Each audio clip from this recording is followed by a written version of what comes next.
This is the Podcast of Owls, episode number 20 for the week of October 24th, 2018.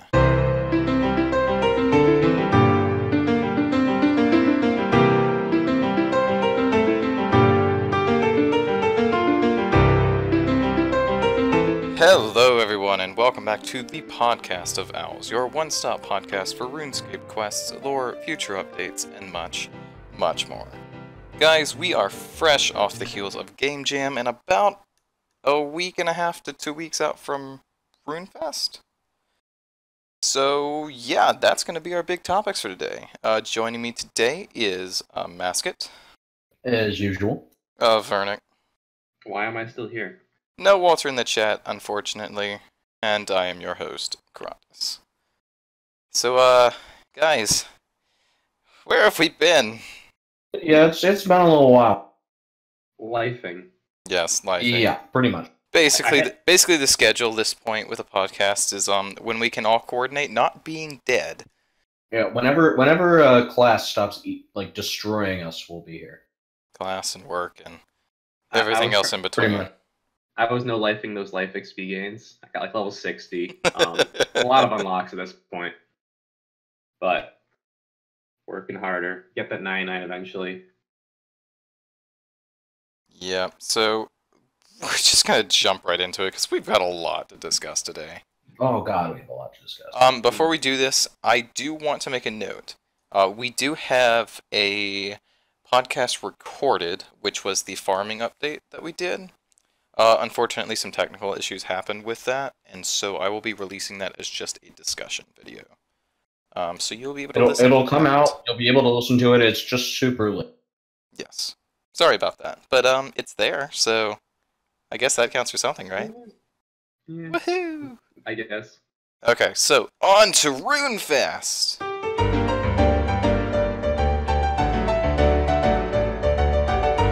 So a lot happened and a little happened, I guess. Yeah. A little So lot. I would say my general consensus with this Runefest is meh, but okay.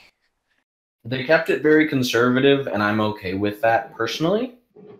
Yeah, As like long as it's intentionally conservative and not right, like the reveal section was very, very light, but at the same time I have a hard time blaming them when I can know now at least that none of the stuff they said is going to be cut. You have to look at There's it a lot of stuff we knew, but that's okay. Yeah. There's a lot of context you need for this because you have to know that bank reworks in the background, mobile's in the background, and that there's an extra large project in the background that they didn't want to announce because That's the further off in the future. skilling thing? No, it's Skilling update? unannounced with Or is- Rowley and Ryan on it. I have a theory that it's a large new area, possibly the skull. I'm between area and skill. Well, isn't Orion's team doing a skill update right now? No, Ryan, not Orion. I know, I'm saying Orion. Orion's doing Because they had to take a break from doing no. They Elite did Dungeons. they did needle skips, onyx jewelry, and achievements instead. Okay. Gotcha. See, I think it's a weird toss-up between area or skill for me, because Rowley has such experience with both. He has such experience with giant systems. Invention, Arc, Menaphos, systems, Perthanash. Perif, Farm. Granted, Invention took a little bit of time to get to an actual good state, but we got there Yeah, but eventually. So There we was- got there. Bases. He has a ton of experience with making Yes, he does. major updates, And so then it makes sense that he's a dev lead on that. And then there's Ryan with all of the skilling updates, which is why I'm between area with a ton of skilling things or just a skill. So I'd be okay with the skill or archaeology, either or. Yeah. Or both. But So do that's we not want to just announced. do we should want talk to just about the start actual with things that were the announced. announcements and we can get into the lore stuff later? Sure. Should we start with the announcements for October? Yeah, sure, why not? The Halloween event.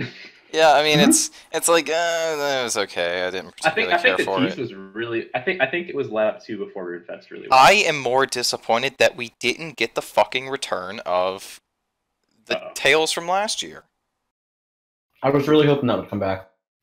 It wasn't that the whole point. Like their whole I it'll come back every year. This will be our compensation for the fact that it got a majority of the fucking votes. Yeah, so I was disappointed to see it. It got forgotten about, let's be honest, just like Accuracy. Yeah, I know. But what we did get is at least it's relevant, story-wise. I suppose. Not too I mean, sure how here's relevant. I don't particularly care for the event all that much, but I think Famine, Pestilence, and War are fantastically designed. Yes, the models are amazing. The event isn't really anything special, but I enjoy the gameplay once you're inside the rift. I kind of like that just frantic urn smashing. No Frank, unfortunately. I think he's in Death's office. So. He's in Death's is he? I didn't see him! Oh, no! Yeah, Death is outside, so he has to be at the desk. Oh, that's so funny. But I think that the gameplay's a little weak for like a mini world event. But for an event, like for a typical holiday event, it's fine. I just expected a little, like the bump above to like it being like more like Cabbage Face Punch or something like that. Yeah. I was expecting it to be a little more intense than it is. It's very, very laid back. I think this most recent round made it a little more intense because you can actually die now.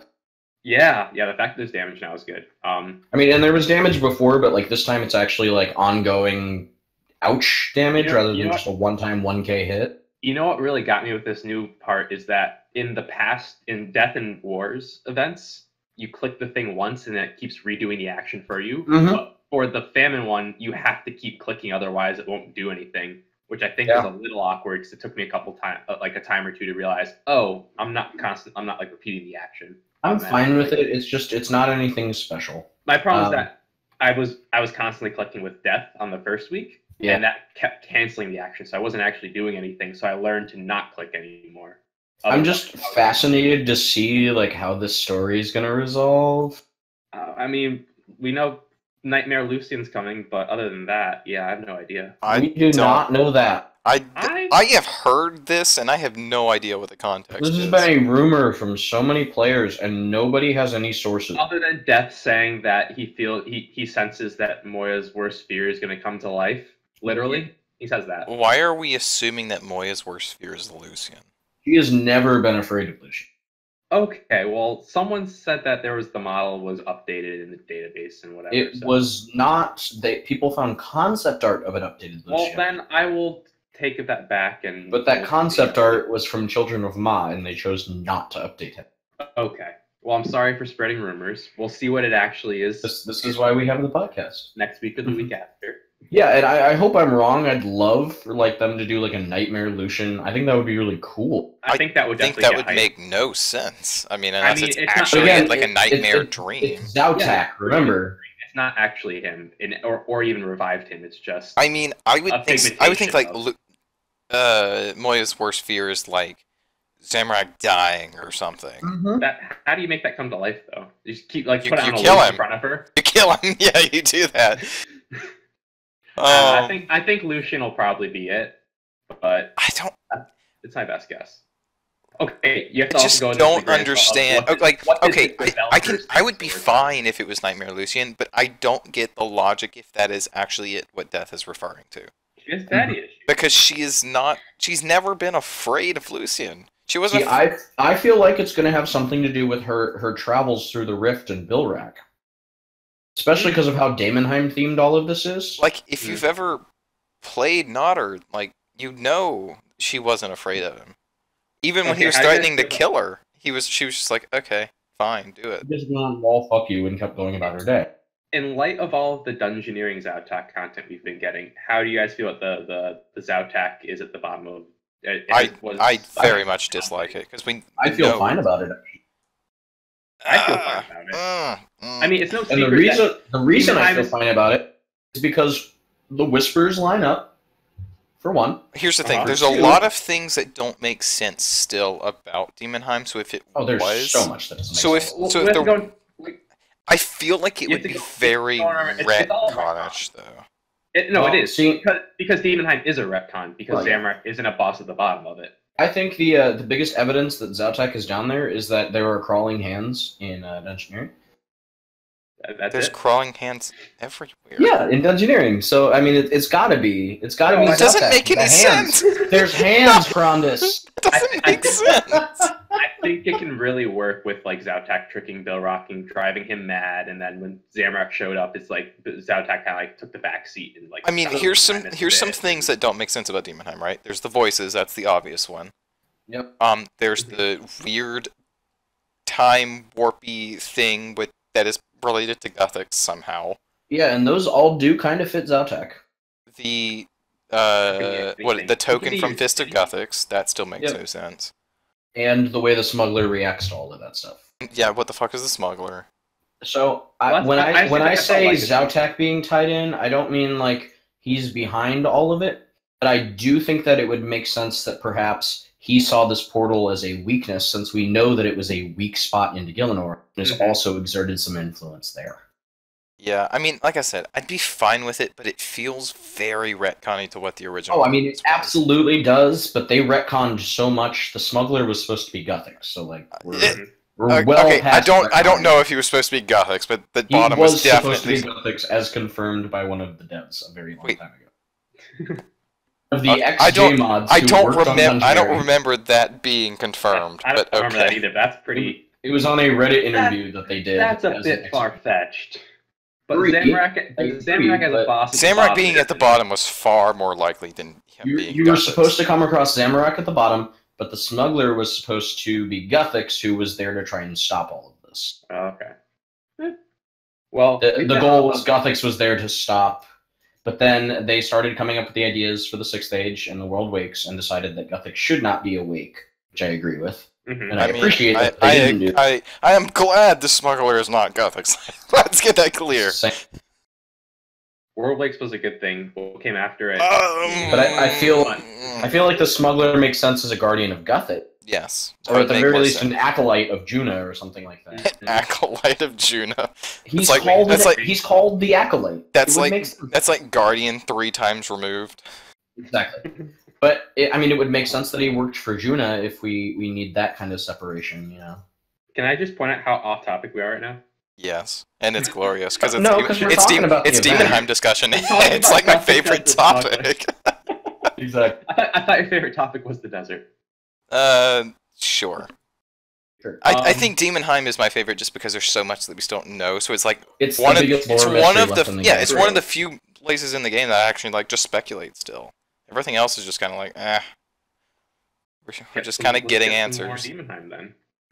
Yeah, I know, which means I don't want more Demonheim because then I can't speculate. It's like a What terrible happened? paradox. So what about the rewards for this event? They're There's, great.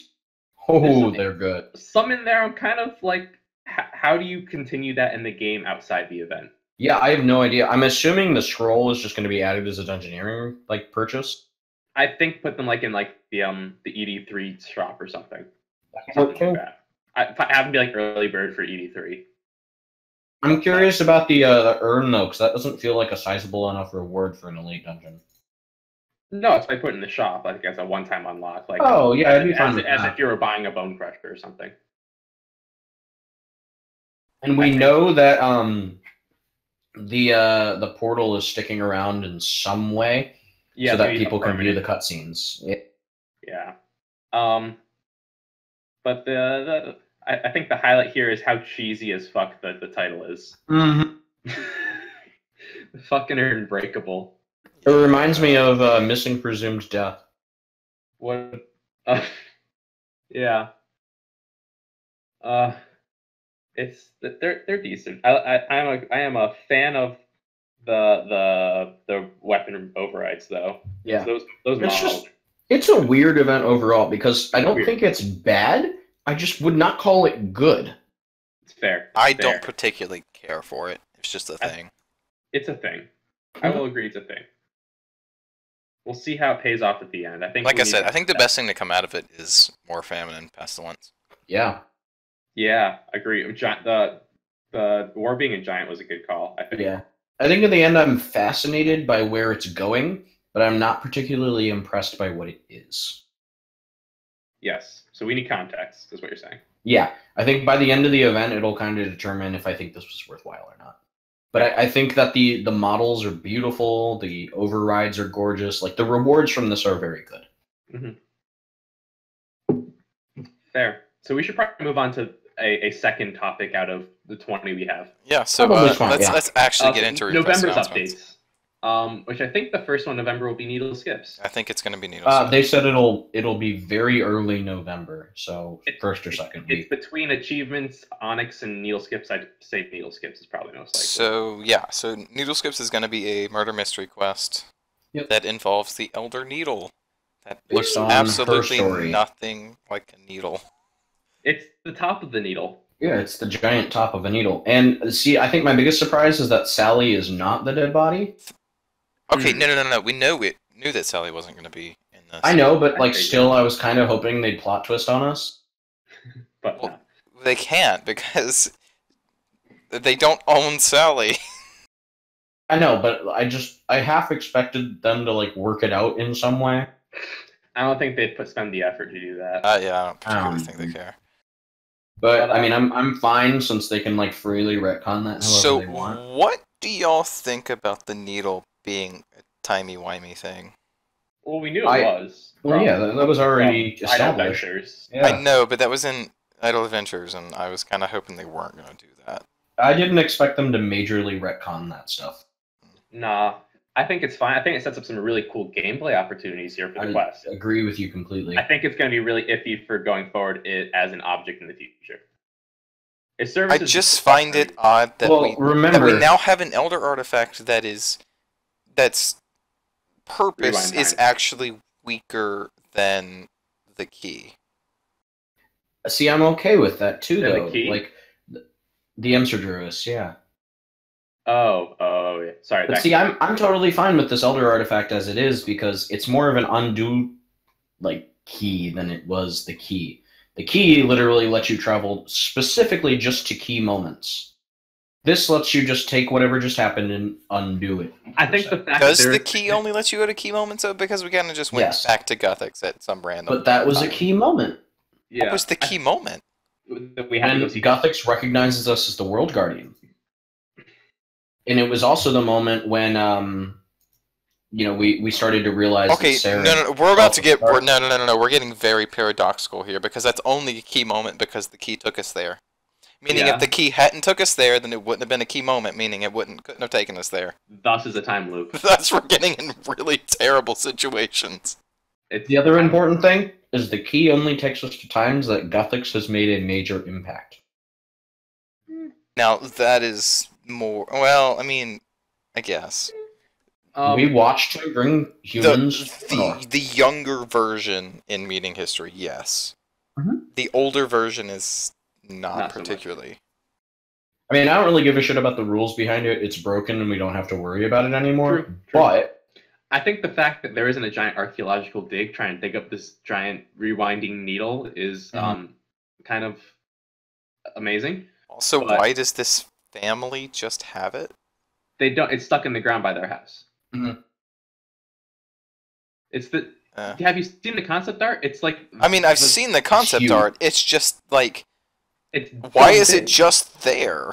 Okay, so I think my other follow-up here, though, is remember that one of the signs of the end times from the one discussion is the broken needle. And so I don't think the needle is full. I think it's broken. And one of the rewards from the quest is a shard of the needle. Exactly. Broken needle. I get it. I like how I don't think it started off as this. Actually, I don't either. And when the game jam started, but I think I like that they're going to tie it. I hope, for the love of God, tie it into the story they're about to tell with the main Elder God shit. I fully agree, and I'm very hopeful there. I think we really need to focus on like collecting Elder artifacts soon. Mm-hmm. Because also, I guess being spread out and introduced, like we have to start stockpiling that crap. I guess this is worth noting that this is the 400th quest. Yep. It's slightly noteworthy. I think people have made it a bigger deal of it than it actually is. I mean, who cares about quest points? We're like, yeah, it's not really that big of a deal, guys. Woohoo! We get to go see the fucking Cornelian boy again.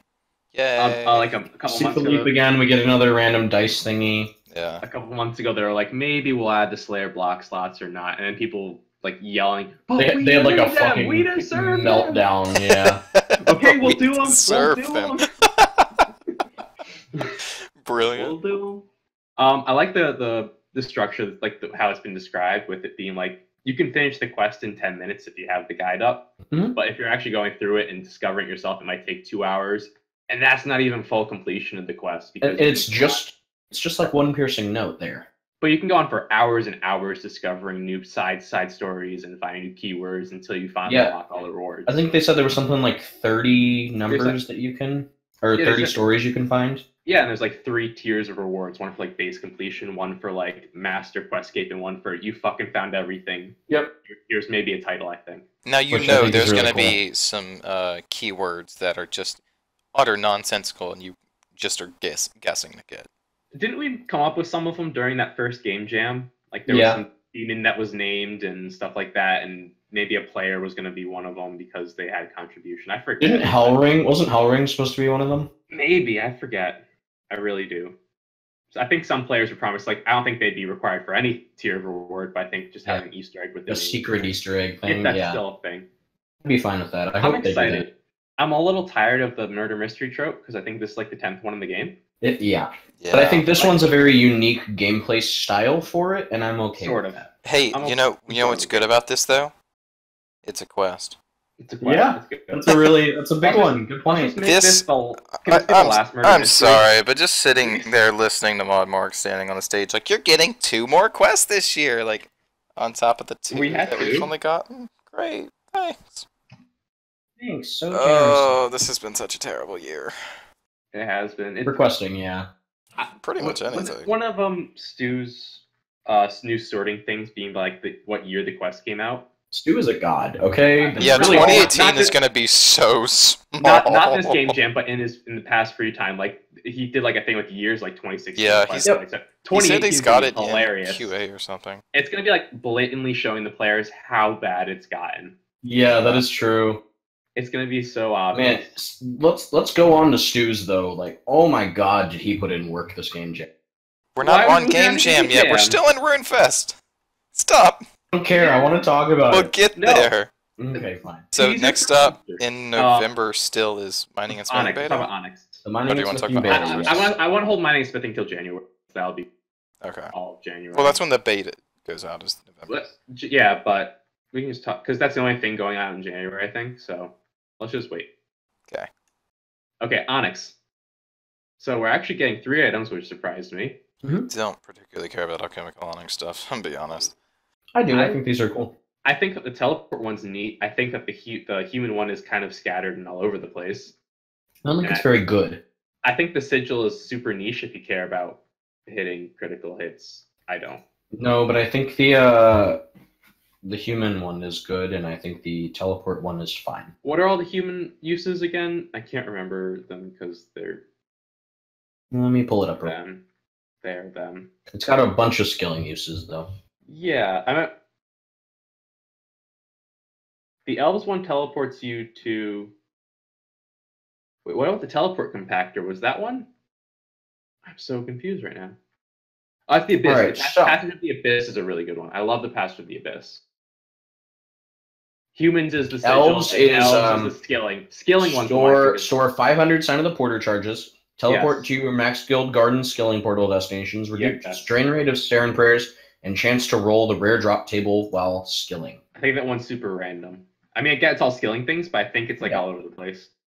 And then Passage of the Abyss is cool. I love that one. Charges. That one's great because you have all of your 8 teleports in one. Yeah, and you can make more than one of them with different sets of teleports. Yeah, and there's like 16 different teleports you can put on it. So you make 2 of them, you're good. 12 possible teleporting items total. So you need 2 of them to. You need 2 of them to have all 12. Yeah, I put 6 on each, and like you're set for blue scrolls for life. And then I think the human sigil is okay. I won't use it. Other people will. Yep. So that's neat. That's getting done. Not really my cup of tea, but you know what is my cup of tea? Silent. A fuck ton of achievements. Oh yeah. I'm excited for this rune score. Yay. I know you're not that excited, but I'm hyped, yeah. I'm hyped. You and I At both this- care about this stuff, so I'm At this excited. point, when I log onto the game, I'm desperately looking at achievements for things to do. Like, I guess I'll go kill Corp with the bronze spear today.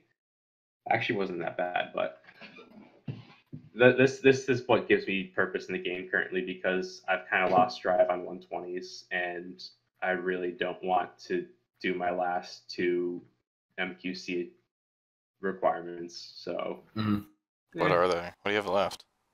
3 Ripper Demon journals and 22 Ice Chimp runs. Oh, Those are come so on. easy. Ice chimp runs are so easy these I know days. they're easy. I just don't want to do it. I really don't want to do it. Damn, I wish I was that close. I mean, Ripper I can understand, but Yeah. even I I mean, have the chimp ice done. Those are easy as hell too, though. So. And I got half of them Currently- done back when you had to drop them. I'm currently farming ED2 to get the damn Askelarn book. I'm at my 15th kill. 15th kill with no drop. What mode? Sorry. I got them just by playing the dungeon. That's why I'm so annoyed. Like, I got my Variclith on the first kill. Mhm. I did Askelarn. I'm like, you know what? Screw it. Let's go through. Let's go to Variclith. Give it a shot. Kill him easy. I did my my ED1 ones, and both of them got doubled by the fact that I had my collection off, which was really funny. Mhm. But Askelarn is just not giving me the damn book. What else do you have other than Astelarn? So I need to do 2 more Magister books. I need to do 4 more Ripper books. Yeah. I need to participate in a next AOD mass. Fine. I need a bunch of souls, and I need the Kiln Cape because I'm lazy and I haven't bothered doing it. Lazy. Yes, I put 3 hours Okay, or whatever. Uh, back on topic.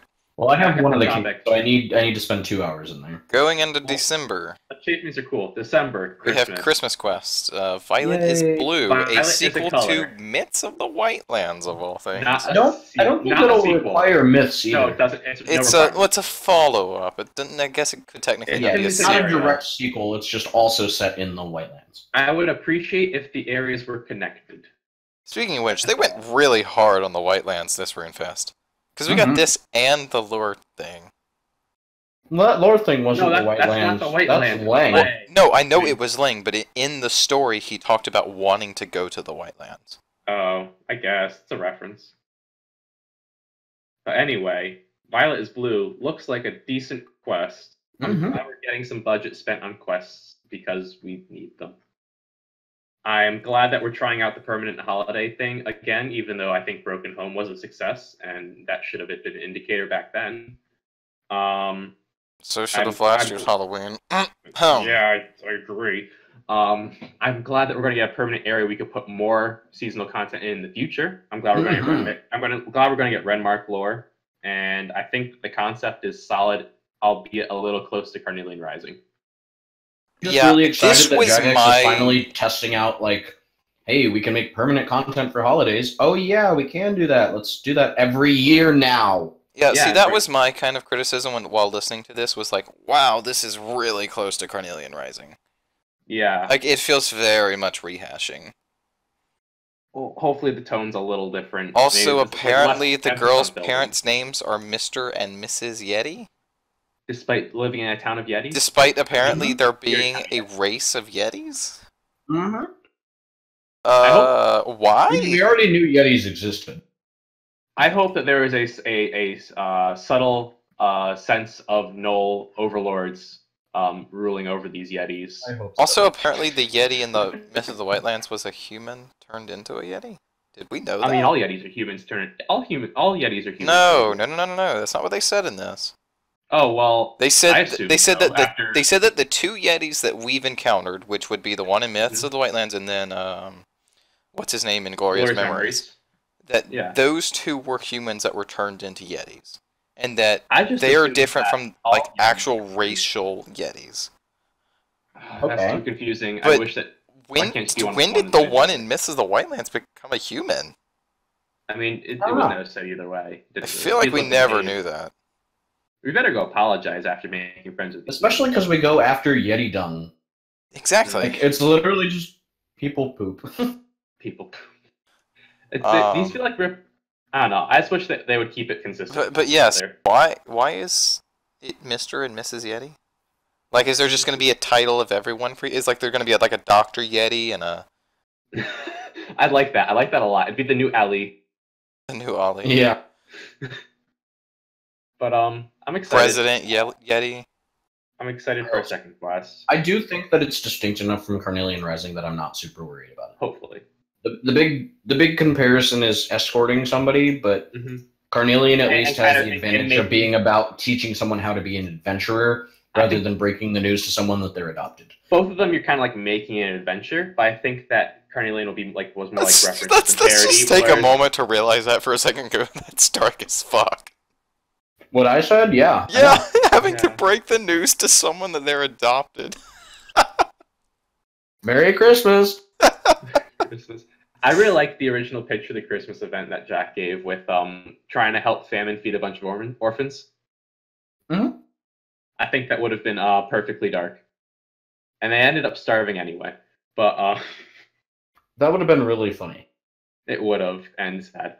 But that'll be December. I don't know. I think that there's also be seasonal skilling stuff going on in Grand Exchange. Yeah, they said there's some stuff at the Grand Exchange, winter weekends, all that. And the reward is buffed if you've done the quest, so do the quest. Yeah. As always, they tend to do that, do the event. And stuff when we is buffed. And hopefully at the end of December, we get a year ahead, which tells us what the hell that extra large update is. Yeah, they did say that with their smaller Runefest, they are planning to do multiple, like, here's stuff coming up, similar to, like, the summer thing, but I expect one per season, really, at this rate. I need one in January, December. See, I kind of expect one in March, because I think that they'll... By you know March, what? No, I think January is first... probably a little more fitting, because then they can kind of cover Shadow Reef excitement. I think by January, they're working on enough new stuff. They'll know it's coming in March through May. Yeah, I think so, too. There's only 2 known updates that are after that, which is the mining and smithing. Which are the entire month. Shadow Reef. Yeah, so let's talk about mining and smithing. It's coming. Sooner than I expected. We've talked about it a lot, so... Remember, it's supposed to be 2018 quarter 3. I just want to say sooner than expected. First update of the year. Pepper Chwars remembers. Yeah. Just excited to finally see this come out. Yeah, I'm glad it's coming. I know they put a shit ton of work, so I can't really be mad that it's not when they expected it. We get to break the Bay Knight shackles off of Stu, set him free. The other thing I'm actually very excited about will be the dev team being back to like full scope. Wait, what about Bay Knight? His shackles. Oh, you're just saying like to work on something else? Okay. I thought you meant they had scrapped Bay Knight. I was like, wait, where did this get announced? Yes, please. Oh no! And did you not see that Karshai is getting put in the overworld? Yeah, okay. I don't think he is. I mean, as opposed to actually already being in the overworld. But, okay. Yeah, I'm fine with it. I think it's probably the best route here. Probably fine. Anyway, let's talk about February, because mining and smithing, we've talked to that. Shadow Reef! So, cool. Yep, pretty much everything we knew about it was exactly what we predicted. It's going to be Ulfengrieth, and it's the Ambassador. The Ambassador, I'm excited about all of this. This wasn't really a reveal in my mind. Woo, I kind of knew Grannon is the Ambassador. It was a reveal of the name, that was it. I mean, it's just translated, right? We got confirmation. Yeah, we did not know what the translation meant before. Fair. Well, okay, so the way that Raven made it out to sound was like, it's Ulfengrieth, but then after it sank, they called it the Shadow Reef. I don't think so. Like, that's the way he was saying it during the lore talk. But I'm sure what he meant is I feel like that's just supposed to be the translation. Yeah. I forget where I read it, but I think there was some implication that Madam She was not going to be a boss, which I thought was... No, she is not going to be a boss, but they said... They said that you're going to have help from someone. Right. So all these people on the forums were giving me like stupidest speculation about what it was going to be. The fucking raptor. Yeah, the goddamn. I saw someone say Sirius. Okay, or Sirius, or however you say his name from Dream Mentor. I don't know. Say Sirius Black is turning up. I have to pull that thread back up because I've only seen the first. I'm literally hunting it down myself right now. I'm just gonna scroll up the Discord chat because I think that'll be the best way. I remember the raptor, and there was something after that which was slightly closer, but equally like I think did someone say Meg? I think someone said Meg. I was like, I responded to it. Yeah, because of totally how gonna be infuriated Meg. I was by it. Some of them were really bad guesses. Like, not that there's wrong answers. It's like, gonna be in Meg just so that calculation. Cranon can tell her to shut up. Not that there's wrong answers, but there's wrong answers. But there's wrong answers. Sorry.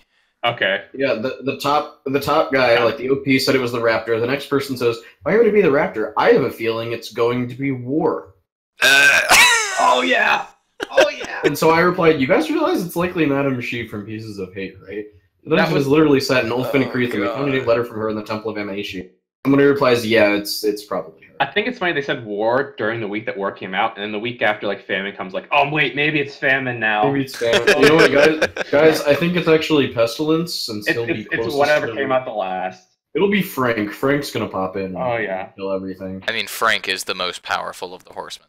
Yeah, according to the comments on Reddit, the reason we can't get a Frank transmog ring is because he's too powerful for us to handle. Potions, Ella. I need your strongest potions. But Shadow Reef I'm excited for. Yeah, I'm hyped. It'll be a good conclusion. I'm excited story. for it to be update of the year. You for a little hope. while. You hope it's a good conclusion. We can all hope. Could be bad, but It could be bad, but I highly doubt It it. started decent. It improved greatly at the second iteration. I think the third iteration will be. See, like, I'm still I of think the they're gonna opinion nail it. that Temple of Amnesia is better than Dragonkin Lab, but it's not. Dragonkin Lab's not bad. I like As both. someone sitting here farming Deacon Lab over and over, Deacon Lab is better. I like them both a lot. I like Deacon slightly more. Very slightly. Amanishi has better bosses overall. I think the mobs are more interesting to go through. Yes, the interim Yeah. areas. I think the environment's a little more interesting because I like that it's just one giant overworld rather than a bunch of dungeon instances together. Mm-hmm. See, That's I can one agree with one that, major but I thing. feel like the better bosses, the better. Well, I think the Masuda- lore's a bit better. I think the lore is a bit better. I agree, but I think Masuda is the worst ED boss Okay, so far. okay, Masuda sucks. I agree, but Masuda's awful, and the Sanctum Guardian is really shit too. I like the Sanctum Guardian. I came to like the Sanctum Guardian a little bit more doing those ridiculous achievements on solo.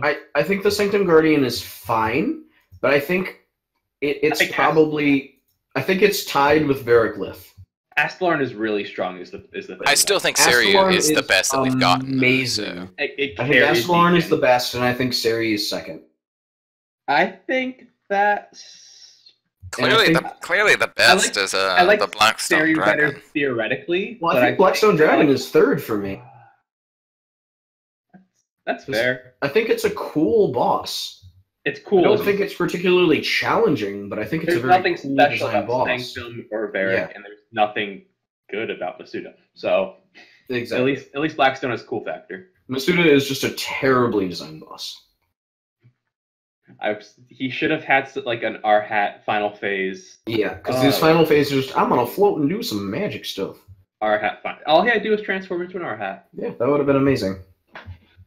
Um, Yeah, I think ED2 was a little bit better. I think the rewards were a lot more interesting in ED2 as well. okay, big request for ED3: more than one reward per boss. Yes, please. At least like 2 to 3 per like uniques. They don't even need to be like insanely huge, but like just give me something more to work on. Not a lot. The biggest problem is that they're one-time consumables. Mm-hmm. There's no other unique drops. The only boss that has another unique is Blackstone. And I'd that's say Sanctum Guardian basically doesn't have a unique like the Fishy Drop Creek is a joke. so yeah. If it was usable Sanctum on- Guardian was. uh, Yeah, I don't. He didn't Mas- have and any- And Masuda's- Masuda's War Spear is what the would've hell been- were they It thinking? would have been much better if it was like a raid gear with a nice spec that worked well with all the mobs and stuff. but- Even just a special attack on it would have made it more interesting than. Oh it is. yeah. The War Spear is fact that they're considered like, a well, it's basically it. halberd, right? The fact that they're they were versus- just like versus it's Spear. basically a cosmetic, but then made it not an override is Yeah. the thing that was Okay. kind of insulting. So the thing about the War Spear is it's a halberd, it's not a spear. Yeah, that's what I thought. Is that it It was a should have halberd. been. It should have gotten some.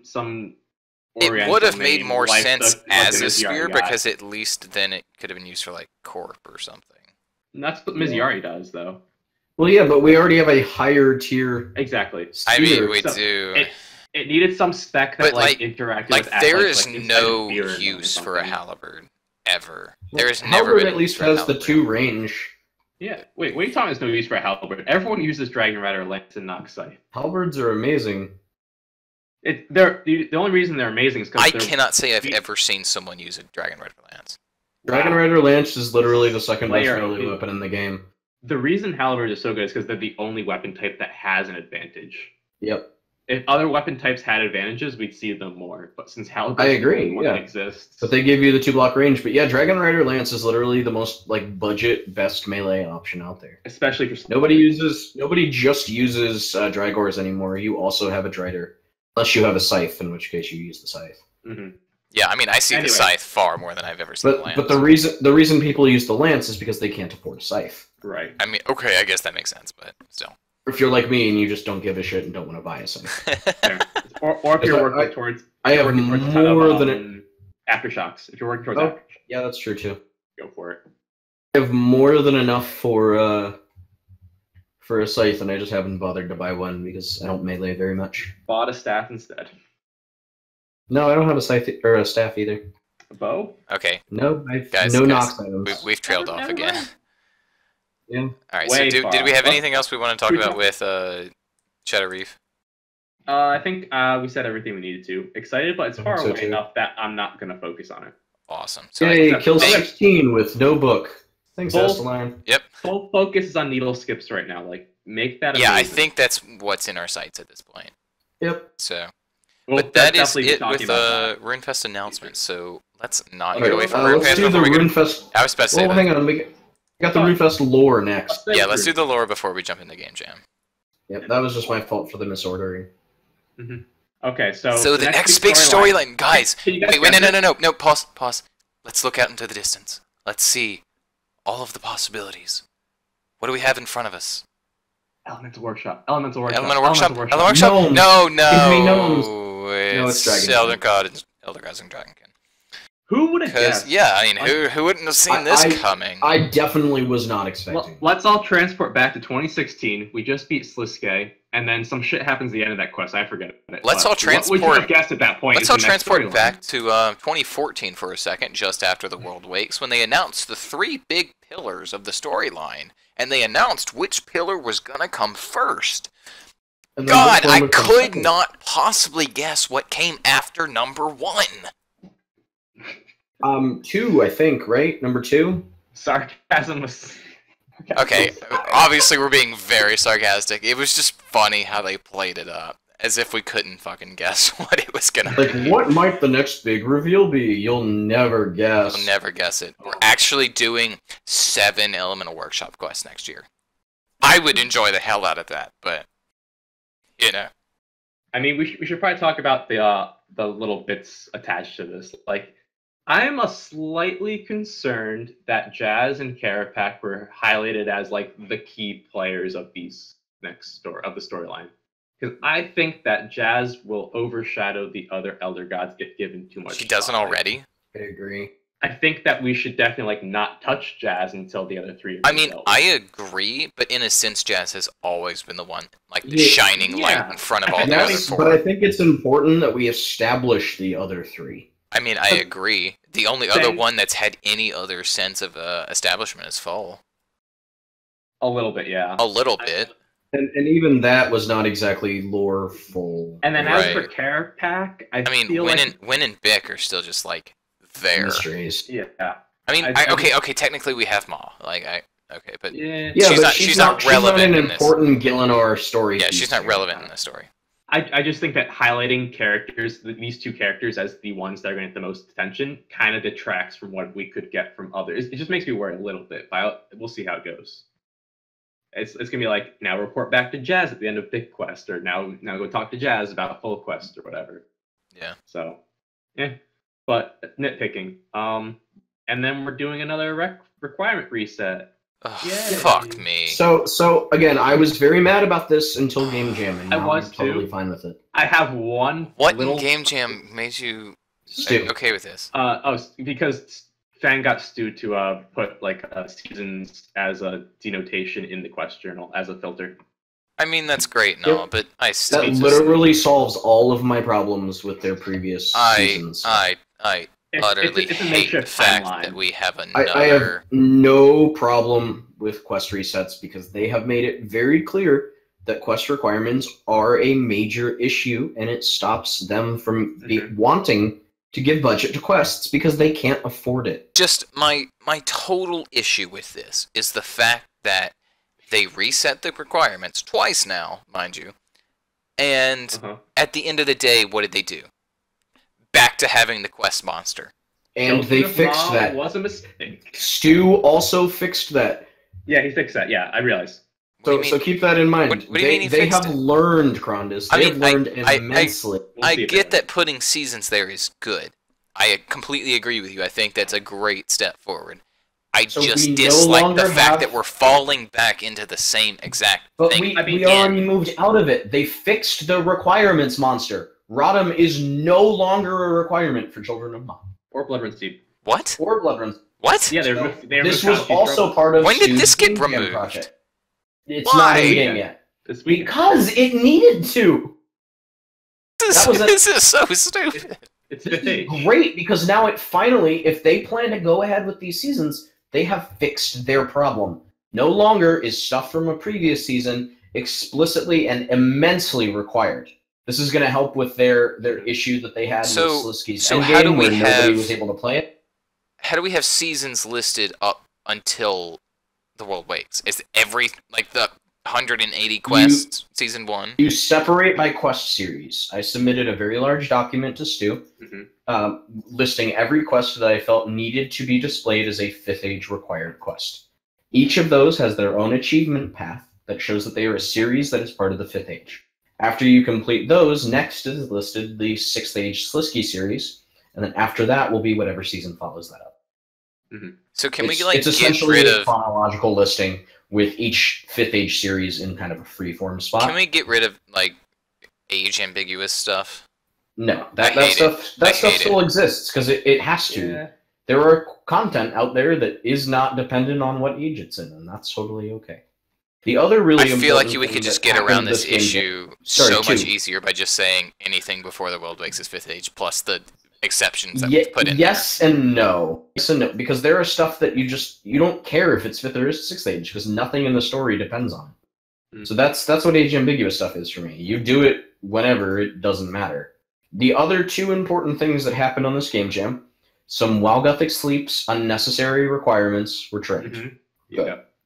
And the final, like, really big one for me was the, alongside the achievement paths and, like, putting all that series stuff in there, we're sitting at a point now where it's easier to go ahead with seasons because we've got our requirements a little better put together. I'm glad you. Well, okay, not glad.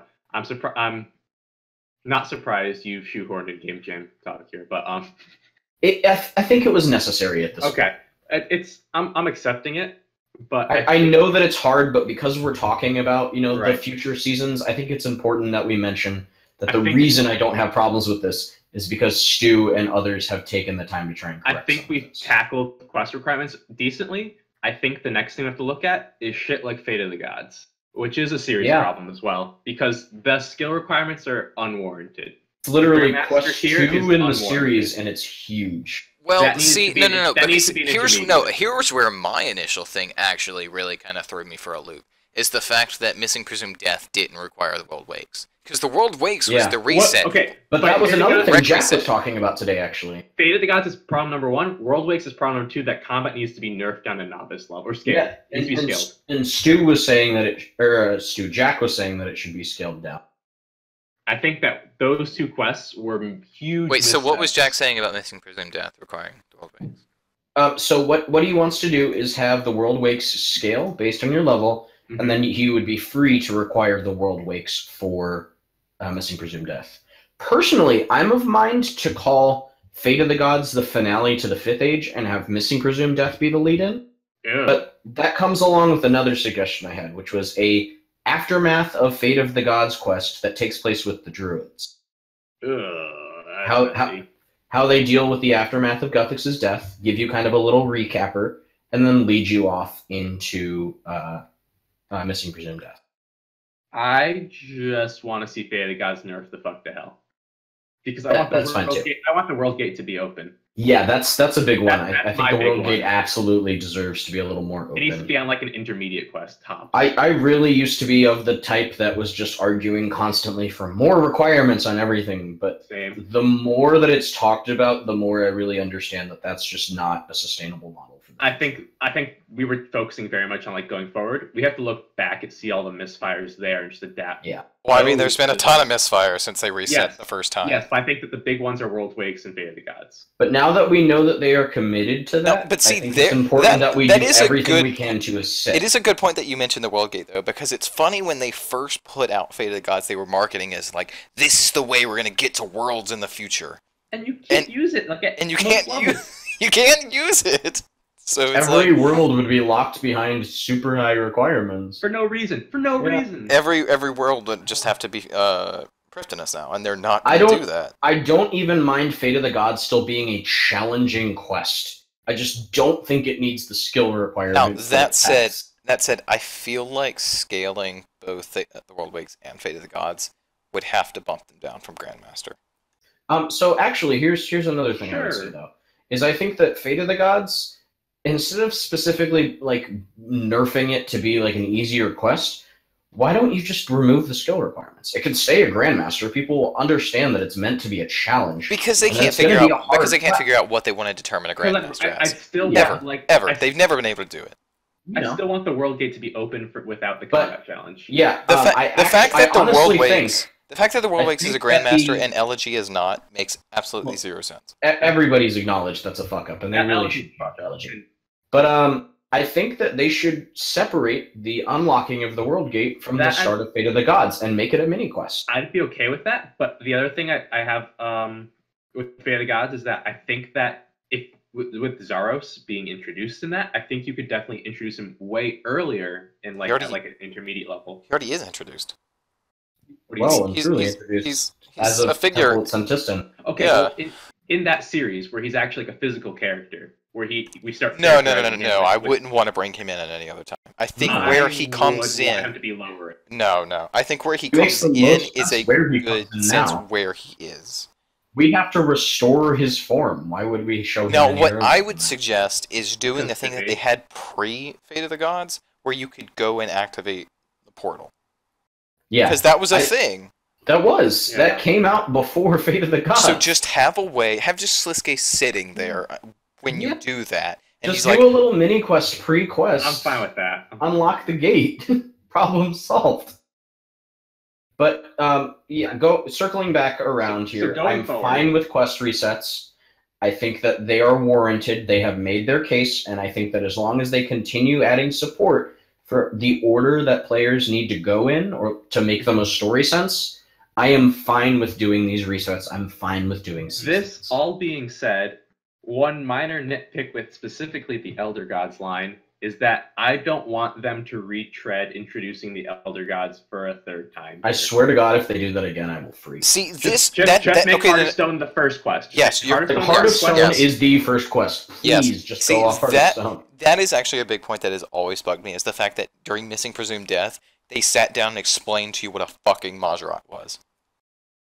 No. Yeah, that was a big problem with the World Wakes as well, is like if you hadn't done any of the prereqs, you literally had like weird introductory dialogue for some of these characters. Mm. Even like could be like, even like Florin. Even Florin was like, yeah. He was like, I am the god of death. I know we've never met before, even though I literally just said 3 seconds ago that we met in the pyramid, even though you've never done that quest.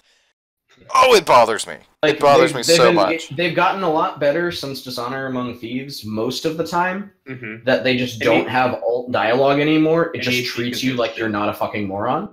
Yeah. It needs to be consistent. But, yeah, just I get the rec requirement reset is a thing, but Heart of Stone is just such a perfect start to the series. Why do it again? The introduction, please don't do it again. Just build off of it. If Elder Gods, I think it can have 5 quests and level 30 requirements to start. I think so too.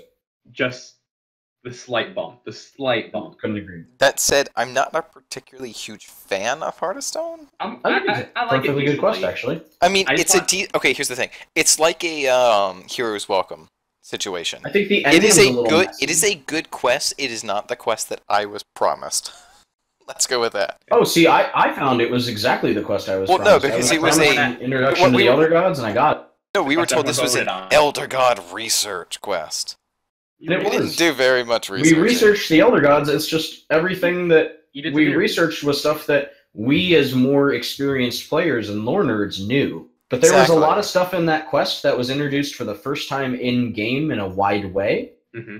And so I think that was an important distinction, is that for lore-focused players, this was not much new information.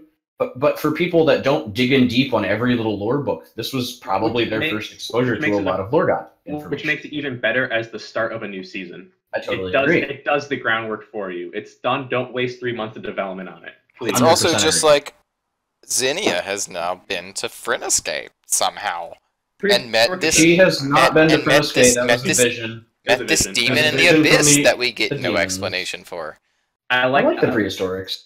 I like how Elegy dealt with that. Not that I think it should have had to deal with it in the first place. I mean, that's the thing. It's like Elegy dealt with it. They fixed their mess there. Yes. And I also which is good and bad because it fixed the story, but it also was terribly backtracky. I think you could definitely also fix it a bit if you introduce the prehistoric abyssals as a background villain, as a force to recommend, tie in with the Anima Witch and stuff like that. But see, I feel like it would be better if we got it with I don't know. What's his name? The boss. What boss? Fuck, I'm blanking on his name. I have no idea what you're talking about. The demon who is the Abyss.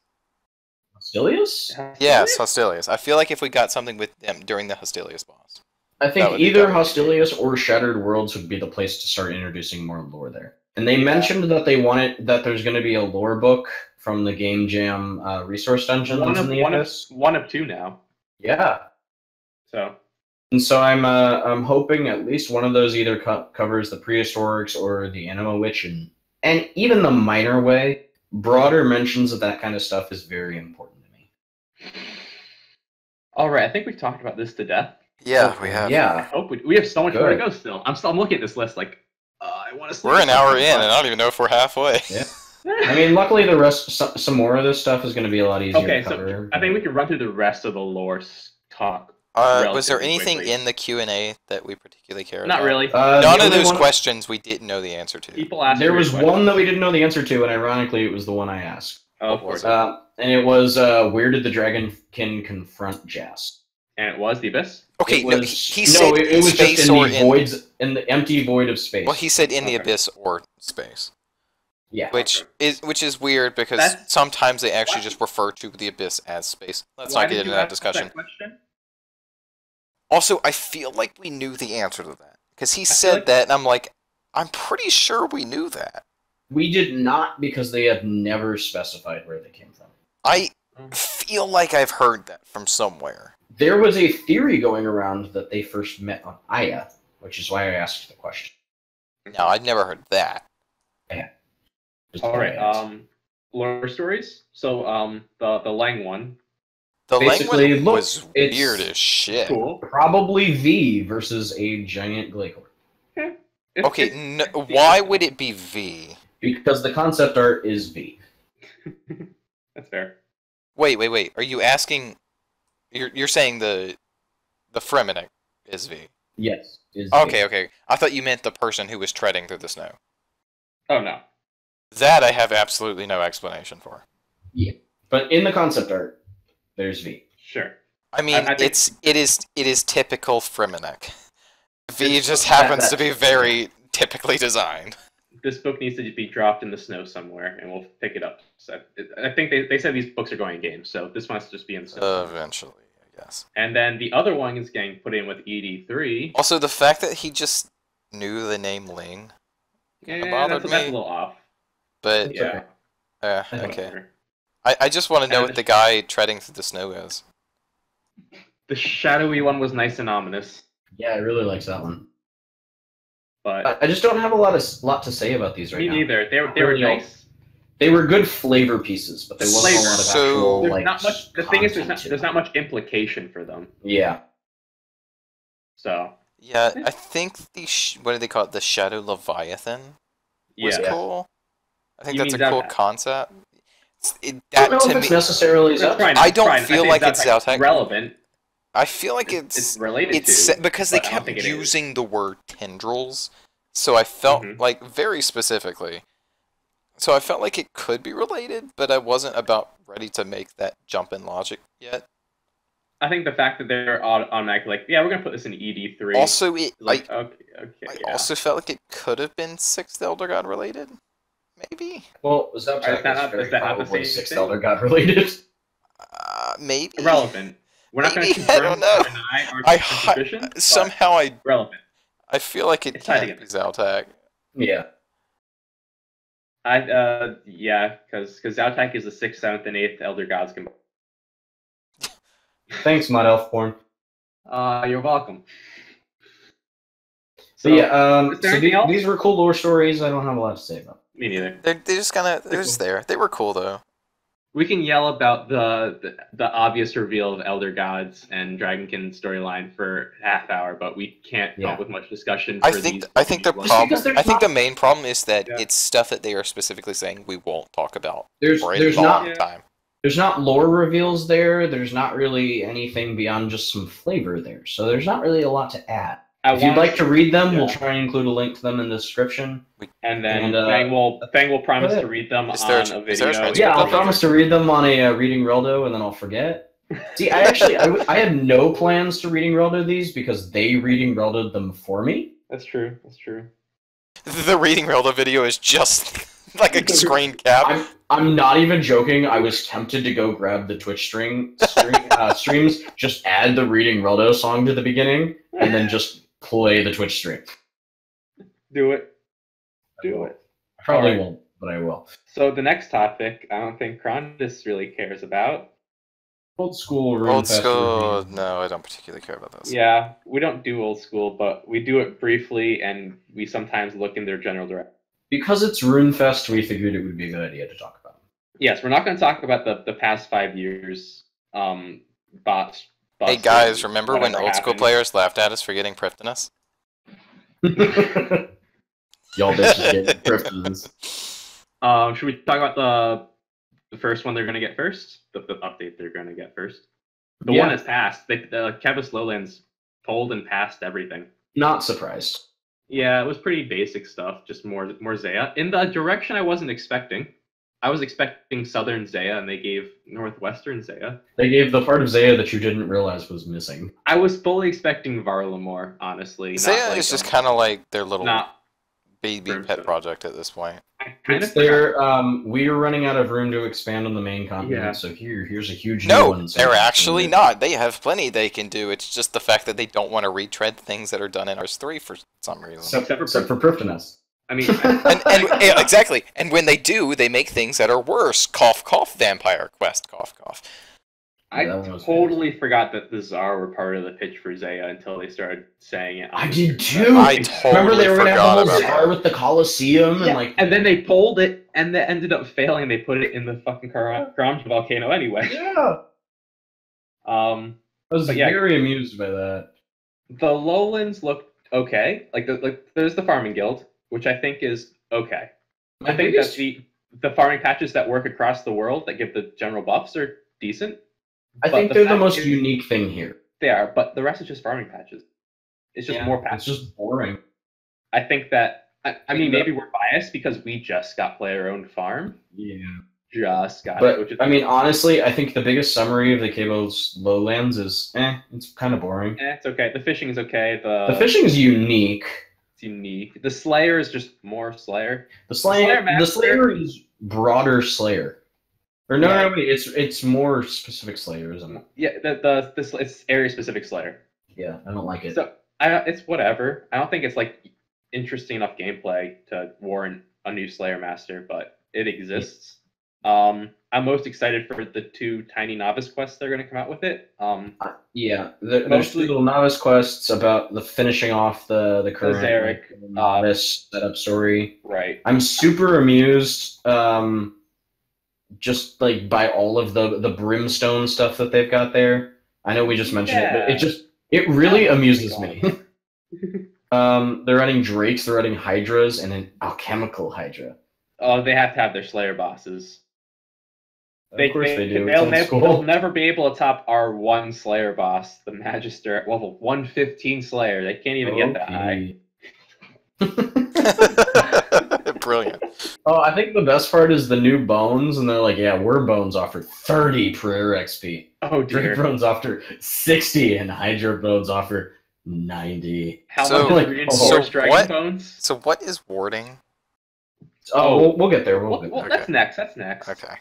Okay, so then there's the achievement diary, and I'm like, okay. Yeah, they announced the thing that they actually mentioned on the Q&A stream today was someone asked like, so there's no quests on Zaya, so what are the requirements for this diary other than skilling? And they're like, it's all skilling. It's just literally all skilling. And quests that don't happen on some quests that don't happen on Zaya. The only quests that happen on Zaya are those novice quests. Right, which works for the easy diary. Sure, yeah. So that'll be interesting. They really need to work on that. And then we've got this. And then we've got the two quests. Right. And I like the Din one because Din's bulwark is the most amusing weapon in all of Old School. I appreciate the fact that they have a two-handed shield, and I'm just excited for that. I do too. I really want one in RS3 just because I think it's hilarious. Too. I really like, and suddenly your defensive ability is like super powered. But and the Arceus one looks okay. I mean, the concepts. Yeah, but by far this is just a very low-key update. It's not very big. It's coming in 3 months. Yeah. So it's not like our updates, which are coming the week after. It's 3 months is their first update. Like it's a very tiny area though. There's just Mount Karlum, the Forsaken Tower, and the Farming Guild. I'm sure I'll get a solid day of enjoyment out of the quests. That's about it. A whole day. Wow. Maybe a couple hours. No, wild. All right, so let's go ahead and move on to warding. The skill that was proposed. I like this skill a lot. There's such an inherent problem, like looking at mining and smithing, and the fact that we're redoing tiering, and they're like, "Fuck it, we're gonna do up to level 50 armor for this entire skill." It's very amusing that RS3 is in the midst of fixing all this stuff, and they're like, "Let's add more to the pile." They're about to add a new one. That would require Old School to actually care about their balance. Literally, this skill, though, makes me want us to get a runecrafting expansion for RS3 that does the same thing. I mean, we do actually need something like magic armor making. We do. We need the ability. I don't think it needs a skill. I don't think it needs... No, it definitely doesn't need a whole skill. Runecrafting fills the gap for us. I mean, yeah, you can either... It does not. Well, here's I'm not sure how much Old School needs it, but definitely a little bit more. Well, here's the great thing, is that you can either tack it into runecrafting, or you can fix crafting. Yeah, you can put it in crafting, too. So I prefer crafting as a range armor. I mean, I do too, but the fact is that crafting needs a rework, so... The thing with warding, as like the game mechanics of it, is that it feels a little bit like runecrafting if you look at it. Like, you have to go to the altars to collect the energy to then do the wards. Yeah, can we also talk about how terrible the skill icon is? Wait, what is the skill icon? I haven't seen it. It looks like a little face. To me, it looks like a tombstone with an infinity symbol on it. Why is it not just the infinity symbol? I thought it was just the symbol. Oh, I did see this. Why is it not just the It looks like a face. No, to me, it looked like the looks like a tombstone. It looked like the World Gate to me. That too. It's just a really bad skill symbol. It's a pretty terrible skill symbol, yeah. So I think it looks okay. Like, I'm not excited for it. I think that the fact that the end game of the skill is tank armor is hilarious, and if Old School hasn't looked at all of our tank armor memes, then they really should. But I do really like the concept of the skill, and I think it fills a gap that Old School has needed filled. The older skill pitches for Old School better. I like sailing better. I like sailing and artisan better. And I like artisan, but it was kind of a joke. It was literally just skilling Slayer. This one looks more likely to pass because it's more boring to me. I agree with you there. And then lastly, Song of the Elves. Song of the Elves. Prifdinus. They're getting Prif, and they're it looks skipping worse. within the light. How the fuck could they? I can't believe it. That quest was so important. Offended. I do not like their Prifdinus map at all. I mean, you can't really tell most of what it is, but it looks pretty. Man, it looks so cramped. But they're copying so much from RS3. It's gonna be interesting. I mean, So they're not if doing I the saw whole this right, they design. just kept the original Kryptonite shape, right? Yeah, it's Because I just bigger saw now. a picture of it. They're not doing the crystal towers up in the sky. They're doing the ground level Kryptonus. Yep. They're not growing out of the seed. I don't think. No, It's wood, like wood houses and stuff. it's still gonna be there. It's just having been closed. Right, and we'll see how that alternate story goes. I'm very curious to see like what's actually a lore fail. My what's the expectations differences. are so low, it's not even funny. I thought it was so Here's- funny in the Q&A when someone asked, which game is canon?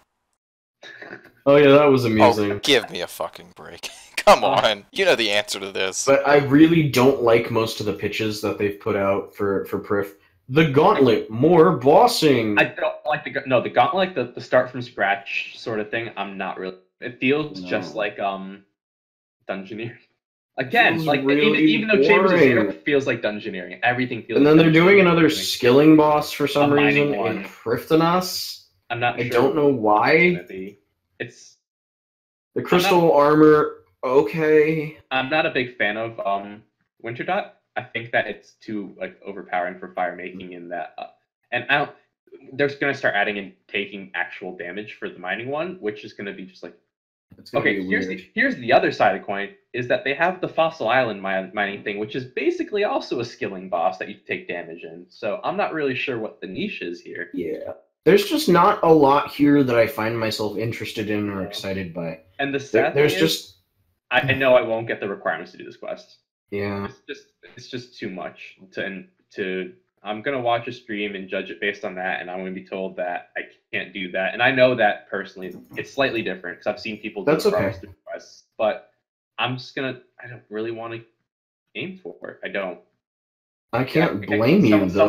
Someone's got to push me get that. What was it like 60 thieving or ranged or something for my Morning's End part 1? I forget. I don't know though. I just I don't want to be like all negative, but so far almost all of their like I'm most quest excited. sequels haven't been very good. Monkey Madness 2 was an absolute travesty. Dragon Slayer 2, I thought started strong and ended weak. Yeah. People have said that one's very good. From what I've seen of it, it seems fine. I thought it ended strong gameplay-wise and spectacle-wise. I thought it ended very weakly story-wise with the dragon reverting to a generic villain and Bob. Yeah, that was disappointing. Yeah. But I think that I'm most excited for the Din quest in the Kebis Lowlands, which is ironically enough.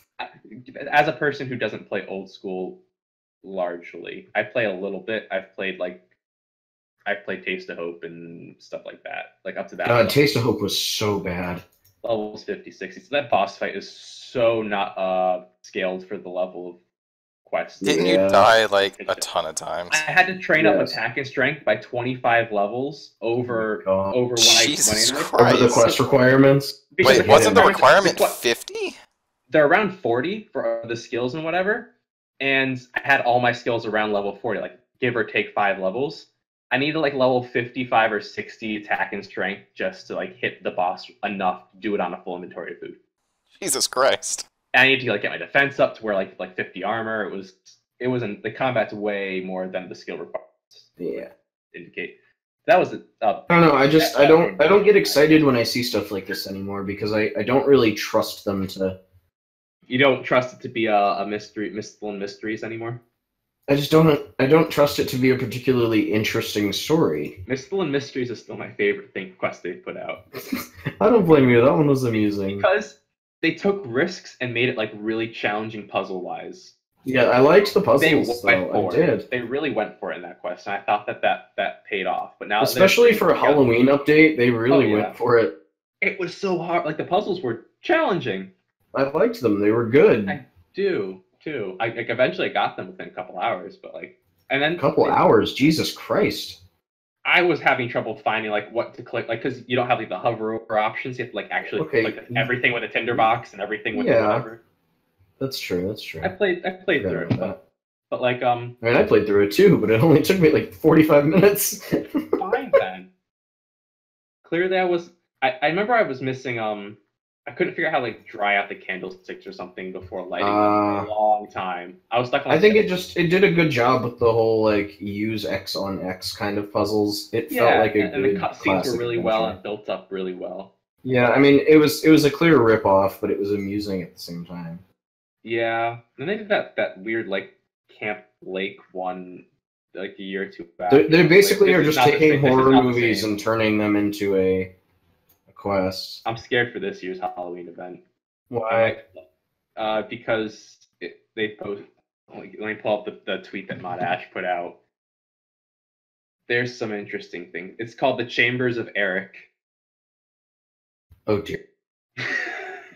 There's this guy Eric outside the chapel in Port Sarum, and the description is help this idiot and win a free spider plus a new costume. So I'm scared. Are they introducing Eek? Is that what's happening? Eek is in there, yes. Oh my god, they're really stealing Eek from us? So we'll see what he does with this chapter. Monsters. Okay, so is that it with old school? Yeah, we can move on if you want. Okay, Game Jam. Finally. Game Jam! Okay. Also, just to coincide with that, I finally got my Diary of the Overzealous Gnome.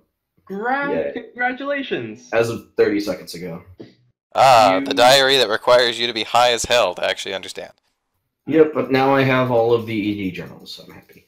Congratulations. Thank you. So we're doing this in the order that was on the DLDW thing, is what you put it here? Sure. Sure, that works. Best way to go through it. That's how you copied it up, right? I think so, yeah. Okay, so AOD fixes by Mod Ramen. I don't do AOD. Cool, I don't Basically, he's fixing a lot of the issues with AOD. Great. Which is good. AOD is a great boss. Thanks for fixing what was wrong. I just don't do it because I don't have a group of 7. I saw you can't do kill times anymore with masses, so okay. That's fine. Sure, that should have been there. Sorry. Dailyscape. Okay, this one was super amusing, actually. Does this just mean like the only had a day to work on it stuff? Yes and no. So he only had 1 day to work on it, so he just worked on caches.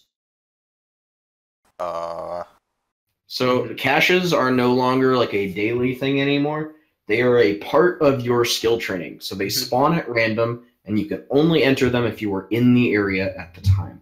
Inside the cache, you go in, you do your thing, and they're going to rework some mechanics to make it more about you getting your points rather than worrying about other people. Right. The XP becomes bonus XP, and you can enter as many times as you want per day as long as you were there. And it's not full bonus experience. It's reduced bonus experience than you would get normally, plus a buff for training outside the cache. Back at the rip. And then the convert all memories boost is given on entry rather than every 3 hours, and then it's reduced to 15 minutes max. You still get the Diviner's outfit from cache, but it needs to be rebalanced with the new point scoring. And the other 2 boosts apparently are being removed. I don't blame them. Nobody used them. I'm curious how the bottling a cache effect thing is going to work from here on out, though. Yeah. So. Oh yeah, there's that. So. Basically, what was the point of this? I'm not saying. So people don't run to do cache. Cache is such a dailyscape thing. People go do their 2 daily caches. Here is my thing. Hopping, and they're trying to reduce that. I utterly hate the fact that they're trying to reduce dailyscape. Why? What? Because I don't think it's an issue. You don't even log on daily, so. Well, okay, yes, but here's the problem. It's a huge issue. I don't find dailyscape to be an issue because their entire argument revolves around people are feeling like they're forced to do dailyscape. Crondis, I disagree. It's not that they're making those claims; it's that their data backs it up. I disagree with it. I disagree with the logic that people. I understand that you disagree with it because it's not something that bothers you, but there are a very large number of players who do feel obligated every day to log in and do the most efficient thing. That is their problem. It is, but it's also part of player mentality. These are players, and a large number of players are like this, who believe that if they are not playing efficiently, they're doing something wrong and they're losing out. Jagex is making very important efforts to change that now, because it is very important that you don't have your player base stuck, per se. They want people to go in and be able to play a nice variety of updates, not feel like they're obligated to log on every day, and with their limited amount of time, only play the same content over and over again every single day. I really appreciate them taking steps to change this. Even though I'm not even a player affected by this stuff, there are thousands who are. I disagree with the logic here.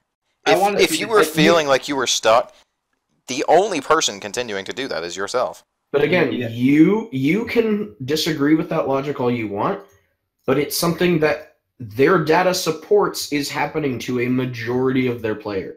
My issue is that if someone new to the game comes on, sees divination, is like, oh, how should I train div? Types into Google. It says do caches. I want to see that not be the case. I want to see train div be collect memories, put them in the fucking rift. Yeah. Please let that just be what people recommend. So like it's affecting new players more. I think it's affecting like new players that are being asking how they should reach their goals or whatnot. And granted, the only reason that it's changing caches is because it was the only thing that moderator had time to do. That feels like the most oppressive one to me. But I agree. I think that one's a very oppressive one because it's 2 doses 4 hours apart, and people were literally changing their schedule around this stuff. Ones that I have less issue with, like daily challenges, I have less issue with. Oh yeah, I'm fine with daily challenges because they're them up over 5 days. Like, I think there needs to be more variety in them at different tiers.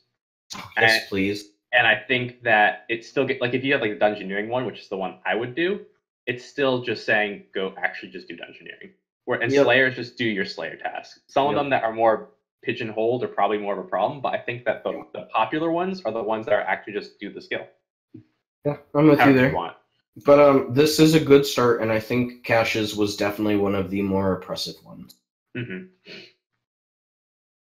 Anyway, moving on. I still think you should more try to fix player mentality than find an issue in daily skill. Again, like I wish I could agree with you, but their data supports that players tend to get on this drive of I need to be efficient. And so if they're not, it makes them feel bad. That's just very simply how players act. I'd say it's not. It's less for me. It's less about feeling bad. It's more about it's taking longer to reach the quest you want to do. Exactly. Going on. Moving on. I don't know much about Matsoba's project. The debuff bar. Yeah, he basically he worked on ability bar defaults. Defaults, not debuffs. You typed. Oh, you put in debuff in here. Oh yeah, sorry, that was my fault. Defaults. It's defaults. It allows you to select what default the main button press would do. Yeah. So instead of being fletch, it could be draft. Oh my god! Yes, please, yes. I've been asking for this for years. Multi the same different options. I love this one. Never mind. I thought it was something completely different. Yes, please. Apologize for my type. I thought it was going to the wiki, copying all the best like DPS things and putting them in as defaults. No. There have been so many times where I've been like, I want to put this on my bar, but it's not the action I want. Yeah. Okay, this is perfect. I love this project. Make this a thing. Make this now. Finish it up. Don't let this be a game jam death. This might have just became my new favorite project, although I think it's fighting. Weapon diversity? This one's huge. Where are we going with it this time? This one's all concept, though. Like, there's barely any of these were implemented. Yeah, no time was really had. Some of them in testing, some of them, like, but most Here's the thing with weapon diversity, right? I love the idea. I don't know what the fuck they're gonna do, and I feel like it's never gonna get done. Because I feel like it's something. I've read a good few of them, and even back when we talked about it last time, when they were even more broad. I think it was last Runefest at this point. Damn. But it's more of. I feel like it's something that they keep talking about, and they do legitimately want to do, but I don't feel like it's something that you need a release strategy. So you need to look at a weapon coming into the game, coming up, like the next. Don't even look at tier 95s. Look like at tier 9, like introduce a tier 90 dagger into the game, and with that dagger, implement the dagger change, and do one at a time with items you're releasing at the time in existing tiers, like high tiers, and just start going through those. Like, don't forget tier 95s going forward, and just start filling out tiers and doing one at a time. It'll be unbalanced for a little bit, but it'll apply to the weapons that we have currently at the highest tier as we're filling it out. Yeah, I'm with you there. That would probably be the best. Don't do these all at once. That's the worst idea, is to do these all at once. Do the ones that are relevant. Yeah. Because you're gonna have so many of these, that aren't at tier 90 or tier 92. Yeah. You can do a small batch at the start with things that we have currently, like a staff and a longbow and centaurs for Kopeshes. But Centaur is a weird one, actually. Remember, that one's a healing one, which is sure, it heals you. Okay. But implement these one at a time for what you're putting into the game. It's one of those things that has such a huge scope. I understand that. It's like so big. It kind of reminds me of like pre-dev times when it came to mining and smithing rebar. Like something they really desperately wanted to do, but it's just such a big project. So damn big. It's just so damn big. Just too damn big. But that's how I would do it. So this next one I don't know anything about. Group inspect. Group inspect is that someone in your group, you can see their inventory dynamically, so it changes. So you can see what's in their inventory, like what they're eating, what they have left for supplies. And privacy mode will ignore privacy mode. That I'm a little iffy on. I'm great with that. Shawnee literally said it best. He said, if you're joining a group, then you should have no problem with people being able to check what you got. I can agree with that to an extent, but I feel some like people can be dicks about it. Some people are going to be really big dicks about it because the PVM community is already honestly, pretty you know what? bad. Wouldn't want PVM with them, so okay. Exactly. And raids practice. I don't know if he actually got to that. Did he? I just saw it mentioned. I don't really think he did much work on it. Okay. I'm not too fussed about that. Like practice mode in general, I'm not fussed about because I feel like largely pointless to me. Especially for raids, you need a whole team to do it. They're just going to go for it. Because if you succeed, congratulations, you've practiced and not gotten loot. You've still used your food either way, but you've not gotten loot. Yeah. But, I don't know. Hey, that's how people did Solak. They did just practice mode until they got the kill. I would have just done the kill. Like, nope. You're taking damage, you're eating food. Because they didn't give a shit about eating the food, but they definitely gave a shit about the death costs. What's a death cost? 800k? Yeah, but why not just spend like 40k on food instead of spending 800k on repairs? I would just do the repairs. Yeah, no, people did practice mode. I have money to blow. Well, they didn't want to blow that kind of money while learning a brand new boss, and I don't blame them. Wait, it was on a brand new boss? Solak, yeah.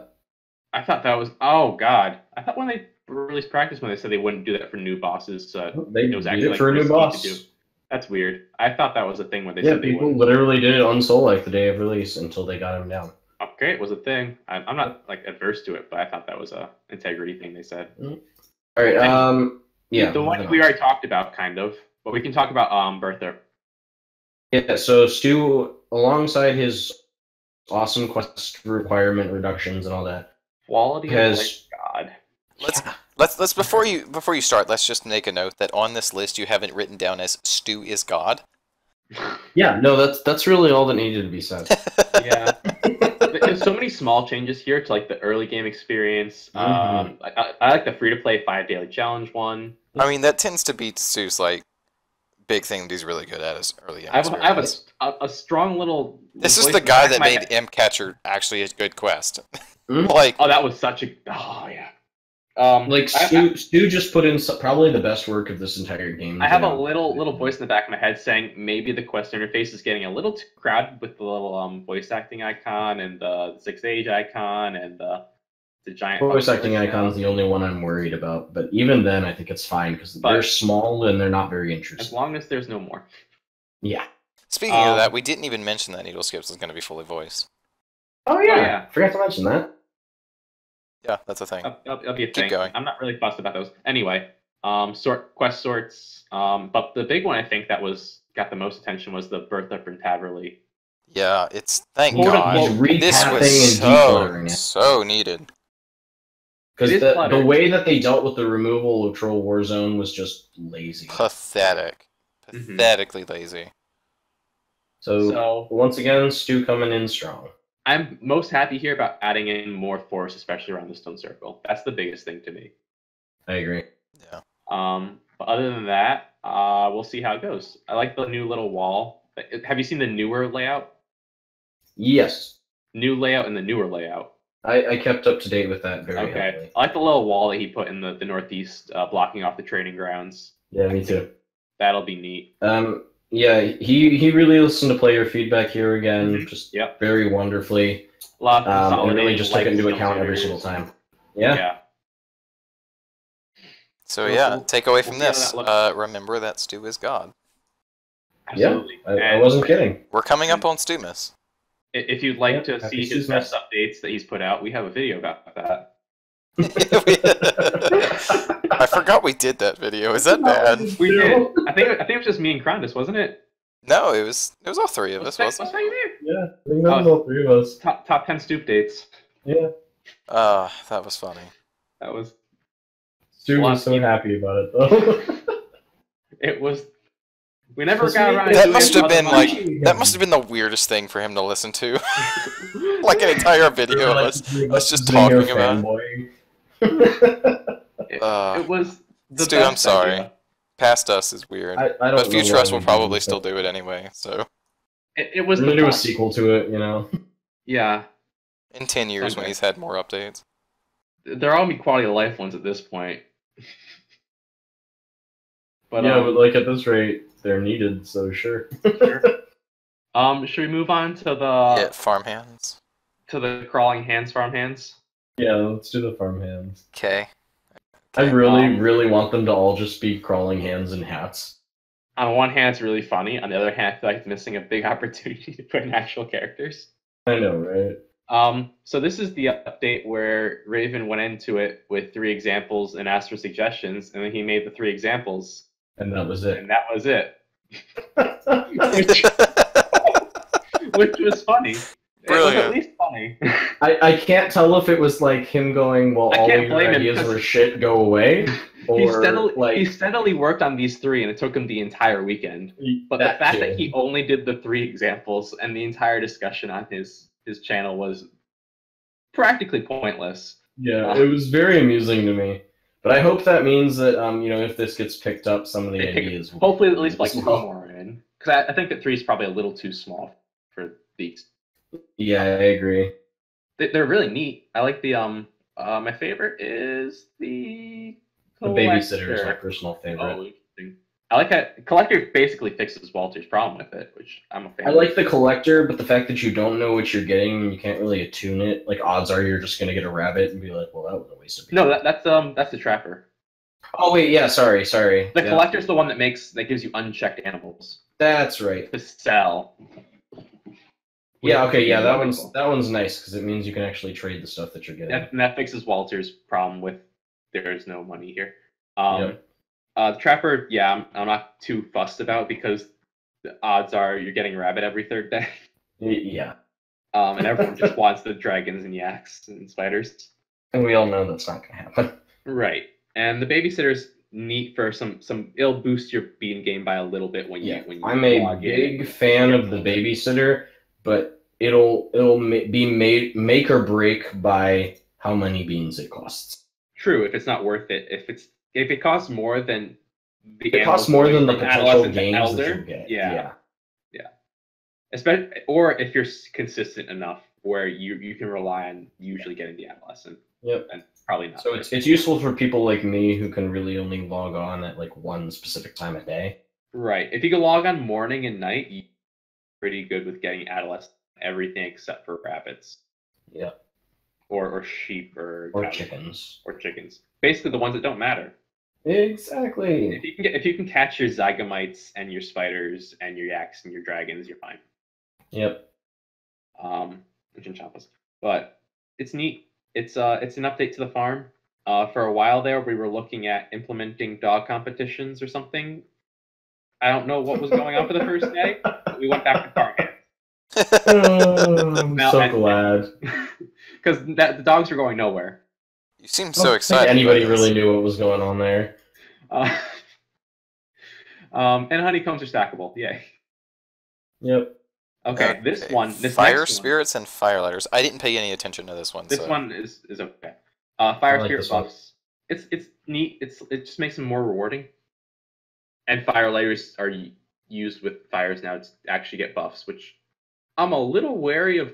Fire spirits are from being... bonfires, correct? Fire spirits are from Yeah. bonfires. The fire lighters are from clue scrolls, and now Yes. they're actually being useful. So You give them a use. What's funny is I just remember like They grinding also away. said that they're gonna make firelighters like easier to obtain in that way. Okay. So I'm fine with that. I guess I just remember the days where clue scroll rewards were all purely cosmetic. All terrible. Yeah. That's Basically, the buff allows the spirits to give a little bit more rewards and automatically catches the spirits. Mm-hmm.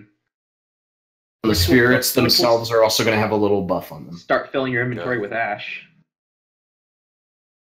Yeah, I'm excited by this. I think it's cool. Okay. I like that it's just good extra utility for fire spirits, and that firelighters will have a use beyond. Look at my colored fire, guys. I will notice when they appear that. You know, firelighters were the coolest thing back when I was a free player. Yeah, when you could. Yeah, for 2 whole days. When you can make little pictures, it's nice. It's nice. Yeah. All those people making swastikas in the Grand Exchange. It was the best time, best days. Oh, fucking This Nazis. next update here, I think, has the most potential. It's cool. I think that the Slayer Creature Resource Dungeon, the Abyssal Demon Dark Beasts, is the perfect opportunity to finally get those goddamn Abyssal mobs out from 2 game jams ago. Yeah, though to clarify what this is, it's it's a level Although the 100 hilarious part about engineering to this enter. is, Wait. Let's tell the people what it is first. What the actual update is, and then what I want it to be. Yeah, it's a Slayer creature resource dungeon outside the Slayer Tower. 100 dungeoneering to enter. Has 2 groups of 8 abyssal demons and 2 groups of 7 dark beasts and a couple imps. Closely grouped respawn rate is as fast as possible. No cannons or other buffs, and plan to add a lore book. There we all go. great. Yeah. And the thing that I love. what's funny about this is it's just like, oh yay, another place that I have to fight for fucking abyssal demons. The idea is that you don't have to fight for them because there's more spots. Yeah. There's not too Each much spot has a nicely clumped up group that you can kill as fast as humanly possible. With a high requirement to enter. A Exactly. good requirement. So it was briefly mentioned that the lore book in this area would probably be related to and released with a lore book in the area inside the abyssal portal at the top of the tower, which had the level 99 plus abyssal mobs from 2 game gems ago. So if this update gets picked up, I goddamn hope that the other mobs get picked up too, because we need more level 99 plus Slayer content. I totally agree. So badly. We need this to be like a general task that's like abyssal creatures, and then you can kill those, because we've had to post launch of 120 Slayer, we've had 2 tasks released, and only one of them is actually over 99. Yep. In what has been like a year and a half now? A year and a bit. Yeah. It's been shitty. This reward space over 99 Slayer is so valuable they haven't wanted to fill it up yet. I think this is the perfect opportunity to fill it a little bit. I think it's hilarious that they haven't done it. Yeah, no, it's almost as if 120 Slayer was very terribly It handled. was a mistake. Woo. There weren't, yeah. So please, dear Lord, pick this up and make the Abyssal Slayer Tower update a thing with this wonderful dungeon. Yeah, that would be great. And the other area with the new mobs. Okay, next. Transmog unification. Nice. Yep. So basically, it's going to be a tab for your transmogs. In like the emote. It'll be a piggybacking off of the emotes tab. Yep. Instead of having a bunch of individual items for it, you can add them to your transmog tab and then just transmog whenever you like. Thank goodness. Awesome. I think this just makes it like a more solidified reward space for event items, which I think slowly creeped upon us, but I think they've been using a lot more and is probably because they added like freaking 40 over the last like couple of weeks. What it is, or months rather. They really started like on them with the clue scroll update, and they're like, oh, we're gonna do this temporary event here and this Halloween update here, and now we've got a ton of them. So this will be good. I think. All right, next, Curse of Arav. Wait, what? So I think the Shield of Arav 2 is as badly named as Desert Treasure As 2. Desert Treasure 2. I was actually going to ask that question. This is actually What is it actually doing? Because it can't be quests that require second person because we've gotten rid of those. No, so it's not about the Shield of Arav. It's Gangs of Vera. It's about the gangs, yeah. And Gangs of Iraq would be a great name for it because it'd be a reference to Gangs of New York. Yeah. So it's capitalizing the multiplayer, optional multiplayer aspect and doing a heist with the two gangs, which I think is a great concept for a quest. I'd be all over that. The name as multiplayer cutscenes, so you both show up into the cutscene. Mm. It's funny that we've never actually gotten anything about the gangs up until this point. Because they've been in games for years. Just Heroes Quest with their I mean, Heroes Quest, but it's like in Brimhaven. Yeah, whatever. But yeah, awful pitch name. Yeah. We continue to hate your pitch names. Yes, that tends to be. Working titles have been crap as of late. Let's be real. Desert Treasure 2. What was the other one? The sequel tags. Temple at Sentenced in 2. Was that the other one? Oh, they were in polls, weren't they? Was it Slayer Quest series, something like that? I don't know. They were. Yeah, that too. There were some pretty bad ones in those polls. Like, I think there was a Dragon Slayer 2 in there too. Maybe. Then Old School got that, and it was still a bad name. It was still a bad name, and it was still a terrible quest. So it was a bad name then, and it's still a bad name now. Still wasn't a sequel to Dragon Slayer. That's true. It was not.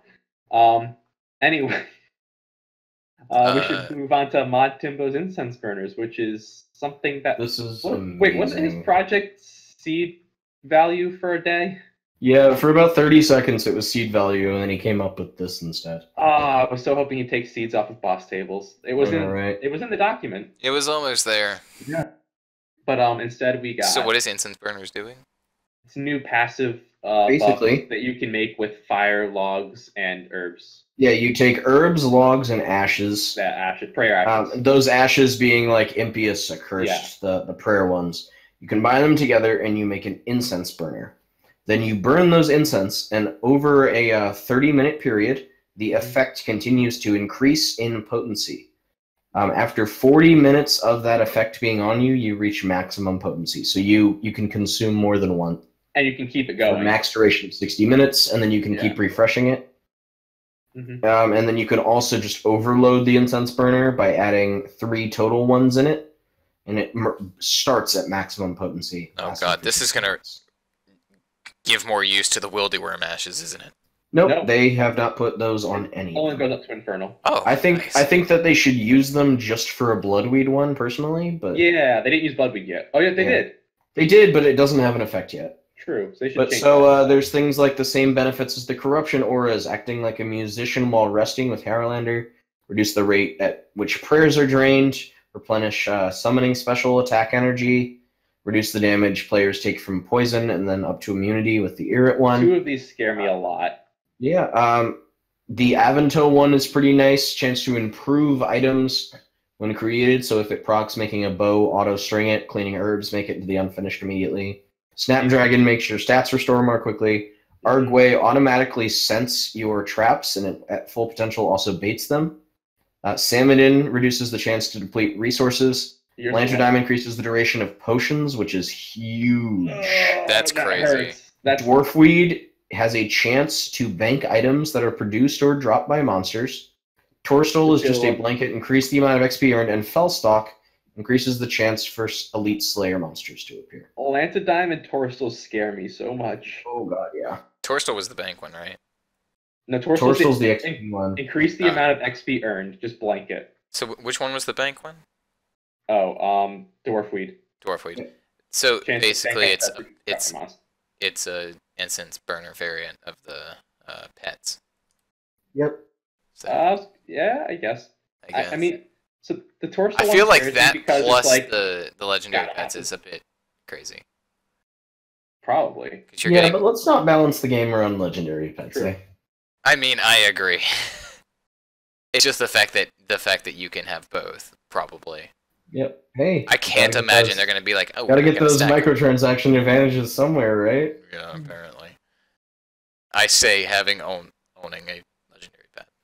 So I'm curious what the fire making requirement will be on those levels, because those are the ones that I see like being like top tier. You need to have this, like the potion one especially, for like I see being like a PVM thing, like hint hint nudge nudge. We're not going to let you in the team unless you're making level. I really appreciate that most of these are not PVM specific. A lot of them feel really nice and niche. Like I really like the reduced rate of prayer drain. I really like the reduced chance to deplete resources. The automatically sense one is amazing, and Bates. Yeah, and Bates. It's just the problem that I wouldn't do it if it's otherwise. anything PVM related, it's gonna be forced. But at the same time, though, I would not mind fire making getting some kind of PVM benefit. And you know what? I don't mind the felt. The skill is useless. That's true. I'm just I don't worried mind it It doesn't need to be on the level of overloads, but I wouldn't say no to some. I don't know if they wanted to give us a fire making overload. Go for it. This feels like overloads to me, honestly, especially Torstol and Landonine. And the fact that it's a lot of skilling overloads, I'm kind of hyped about it. It would be overloads if you just got all of them at once. I guess we'll see. It'll be very powerful those last couple, but absolutely, we'll see. And Guardians of Armadil. It is an upcoming quest that's apparently being worked on, and we know nothing about it. I figured we should mention it. It got frameworked, I think. Who is working on this by chance? Shawnee put effort into it. Raven wrote for it. Shawnee, Raven, and Osborne. You know what this screams to me? This screams rite of passage to me. It screams you are it to me. It screams Reclaiming Citadel to me. Well, yeah. I think it's going to be Reclaiming Citadel, but I mean, like, in terms of how it's being developed, it screams you are it to me. It's not rite of passage. Yeah, no, I think this is going to be the Imperium Citadel quest. Yeah. That's also a good guess. I think that it'll be that. But the thing is that Shawnee and Raven didn't want to talk about it because it was Osborne's pitch, and Osborne doesn't have Twitter anymore, and he wasn't on Discord, so we don't know what it's about, really. Do we know why he doesn't have Twitter anymore? I assume it has to do with... People were harassing him. Wouldn't you were harassed constantly? Yes. I assumed it was because he was having a child and he didn't know how to deal with it. Oh, I mean, yeah, that's a big part of it. I'm sure is he has a child and was speaking of which, congratulations. People being an asshole on Twitter. Congratulations. Yeah, congrats, Daddy Elbow. Congratulations. Anyway, there's one more thing on this list that Crondis added last minute. Oh, yeah. MA removal. Woohoo! Mobilizing armies. Goodbye. Goodbye. You will not be missed by anybody except for football. Yeah. I'm glad it's like this minigame has been shit since it launched, and there are very few people that are sad about this being every day where KSE updates gives an update about how the removal's going is a good day. Yep. Now, I think the one negative is I don't feel like they're redistributing the rewards very well. You talking about the ring and beast? Yeah, I don't know why they're giving the rings to Soul Wars. What are you doing? I mean, okay, so the thing is, that is taking rewards from a dead minigame and putting it to what? Another dead minigame. I saw some people say put it in the Thaler shop. They're already there. Yes. They are putting it in the Thaler shop. No, some of it is going straight into the Thaler shop. Some of it's already there. Yeah, okay, some of it. I feel like Shattered Worlds would be a good place for some of it. I feel like Dominion Tower would be a good place for some of it. Shattered Worlds put it on minigames.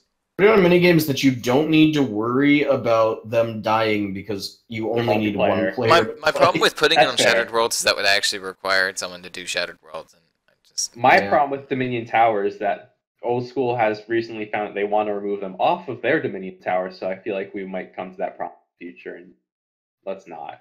See, putting it on Dominion Tower would have been the most sensible to me.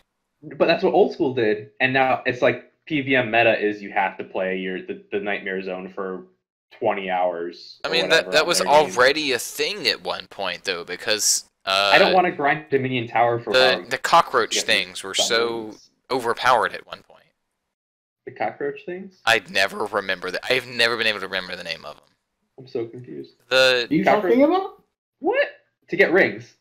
I'm so confused. Dominion Tower. What are the follower things that you get? Dreadnips. Dreadnips. I have never been able to remember that name. Holy literally shit, ever. Never been able to do it. The dreadnoughts are amazing, goddamn. Let's not make more of that with rings, is my thing. Especially since, like, how would you do it with the rings anyway? It'd have to be like a one-time unlock and then a coin cost? That's how I would do it, yeah. Yeah. I guess that's fine. Or cash in factor instead of being able to turn it into XP. That's why I don't want to see using factor. No, I wouldn't want to use it for factor. No. I like. Okay. I mean, we have a system in Dominion Tower where it is points that are accumulated that don't go away. It's just check marks for rewards. So why not just use that? Yeah. Yeah, I like the one-time unlocks better. Be like, it could even be something like it could even be something like you get so far into the points and you get one ring pick, so you get to pick whatever ring you want, and then you have to go more for the second ring pick, and then keep going. That's fine. Yeah. And then there's the other. They're putting new rings in, not even attached to the from raids of all things in exchange for tech.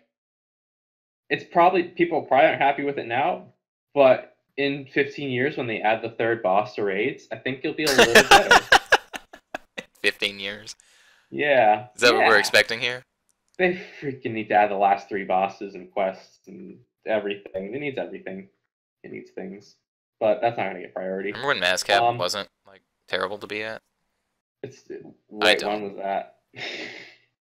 It was underdeveloped. It was very underdeveloped. Porky came in on Festival's thread, though, and gave reasons for why it's being removed. And then he said those aren't reasons. Yes. Yeah, but so basically he goes, I'll be straightforward with this. MA will be removed from the game. Apologies for bringing this bad news. As mentioned earlier in the threads, the reward will be relocated. Here are a few reasons why. It came high in the annual survey, decluttering the game. It's currently broken, and fixing this would take incredibly long. So long, it's not justifiable from a development perspective. To further add to this, because MA is so different and so big, it will have some kind of upkeep, and even more if we were to keep it relevant. New players expect that everything in the game works, and if they interact with MA, they will have a bad experience. And then he goes, with the removal of MA, it doesn't mean the storyline abruptly comes to an end. It might continue in the future if necessary. Mm-hmm. And Fussy immediately goes, thanks very much for the reply, Mod Porky, all excited. What? I'd like to reply to the last point, though. According to Mod KSE, the entire command center is being removed as well. So how could the storyline of ARMS be picked up if everything's gone? Wherever now, they are. My response to that is simply put, they've never picked up that story in the first. No, here's my thing. I would never use them, honestly. They're never going to use ARMS, but I would like it to stay. No, so here's the follow-up, though. Is a lot of people were suggesting moving Shattered Worlds to that spot. Yes. And Porky replied that it's something they are looking into. I would definitely do that. I think that would be great. That would be better. A very good move, and I would highly support that. Because that was one thing, speaking of things Stu was doing over the weekend, I don't think it ever got done, but they were talking about he was talking about relocating Heist. Pete, pay to play anywhere else. Members. Well, it's not like it's in a bad spot right now. It takes up 0 impact on the game world. Members mini games in a free-to-play area is so dumb. Okay, yeah, I'm with you there. Although I World think and Heist are the worst for that reason. I think my least favorite comment in the entire MA discussion was MA is only broken because NXT and CompCape are broken. Yeah, it can't possibly be MA's fault at all. Not at all. NXT is much better than those people claim it is, but we won't get into that. Oh boy. Okay, anyway, guys. And we all know CompCape's broken. Are we finally at the end? Of what we're going to talk about, more has happened, but that's as much catch-up as we can do. Yeah, we are almost hitting 2 hours here, so yeah. Beautiful. Yep, let's begin to wrap up here. So, do we have anything else we wanted to say? We'll have that Player on Farms one coming to you guys soon. Yep. Hopefully our next episode won't take quite as long to come out. I mean, maybe if it'd give us some goddamn content. I have a strong feeling we'll have one. Here's the thing. Beginning of November. Yeah. Skips. Hopefully we'll actually remember. Hopefully the mining and smithing beta will give us content to talk about as well. Right. And maybe we'll talk about the end of the Halloween event if it's good, we'll talk about it. And hopefully this time we'll actually remember to record our gameplay of the quest. Because we keep forgetting. I definitely will try this time. You know, we should all do it, and we should all not talk to each other and see who side by side them. Ah, that would be cool. That'd be hilarious. Except for the parts where we both end up talking at the same time, so it's just an incoherent mess. Well, I mean, we can mute them if necessary. You highlight who has the better discussion at the time, but you like side by side who's doing what part of the story when, who's finding what keywords. I don't know. It could be interesting. Yeah, and then pool our resources at the end. We'll see. We'll see how it goes. So what you're saying is you're gonna make me do a shit ton of editing. Thanks. Pretty much, yeah. Yeah, that's always been your job, though. Good luck, bitch. Step one for you: actually logging on to the game. Get him. Oh boy, I love years where we don't have content. It's the best. One less thing off my plate. It's time to do other things. Exactly. Gives me time to finally maybe catch up with Master Quest Cape. JK! Gives me time to buy one other game and actually play that. Oh yeah, there you go. Or train the life skill. Yeah. Yeah. All right, guys. Anyway, wait. Update of the year? Oh wait, it's still 82. It's still 82. It's still dragging in my opinion. Yeah, it's not going anywhere. All right, guys. Well, this has been the Oh yeah, podcast about the final other update. I still don't have bubbles. Moving on. Oh, that's right. We haven't done a bubbles update in so long. I forgot. I'm at 116 fishing now. I still don't have bubbles. We got to keep those recurring things going. I forgot about the bubble updates.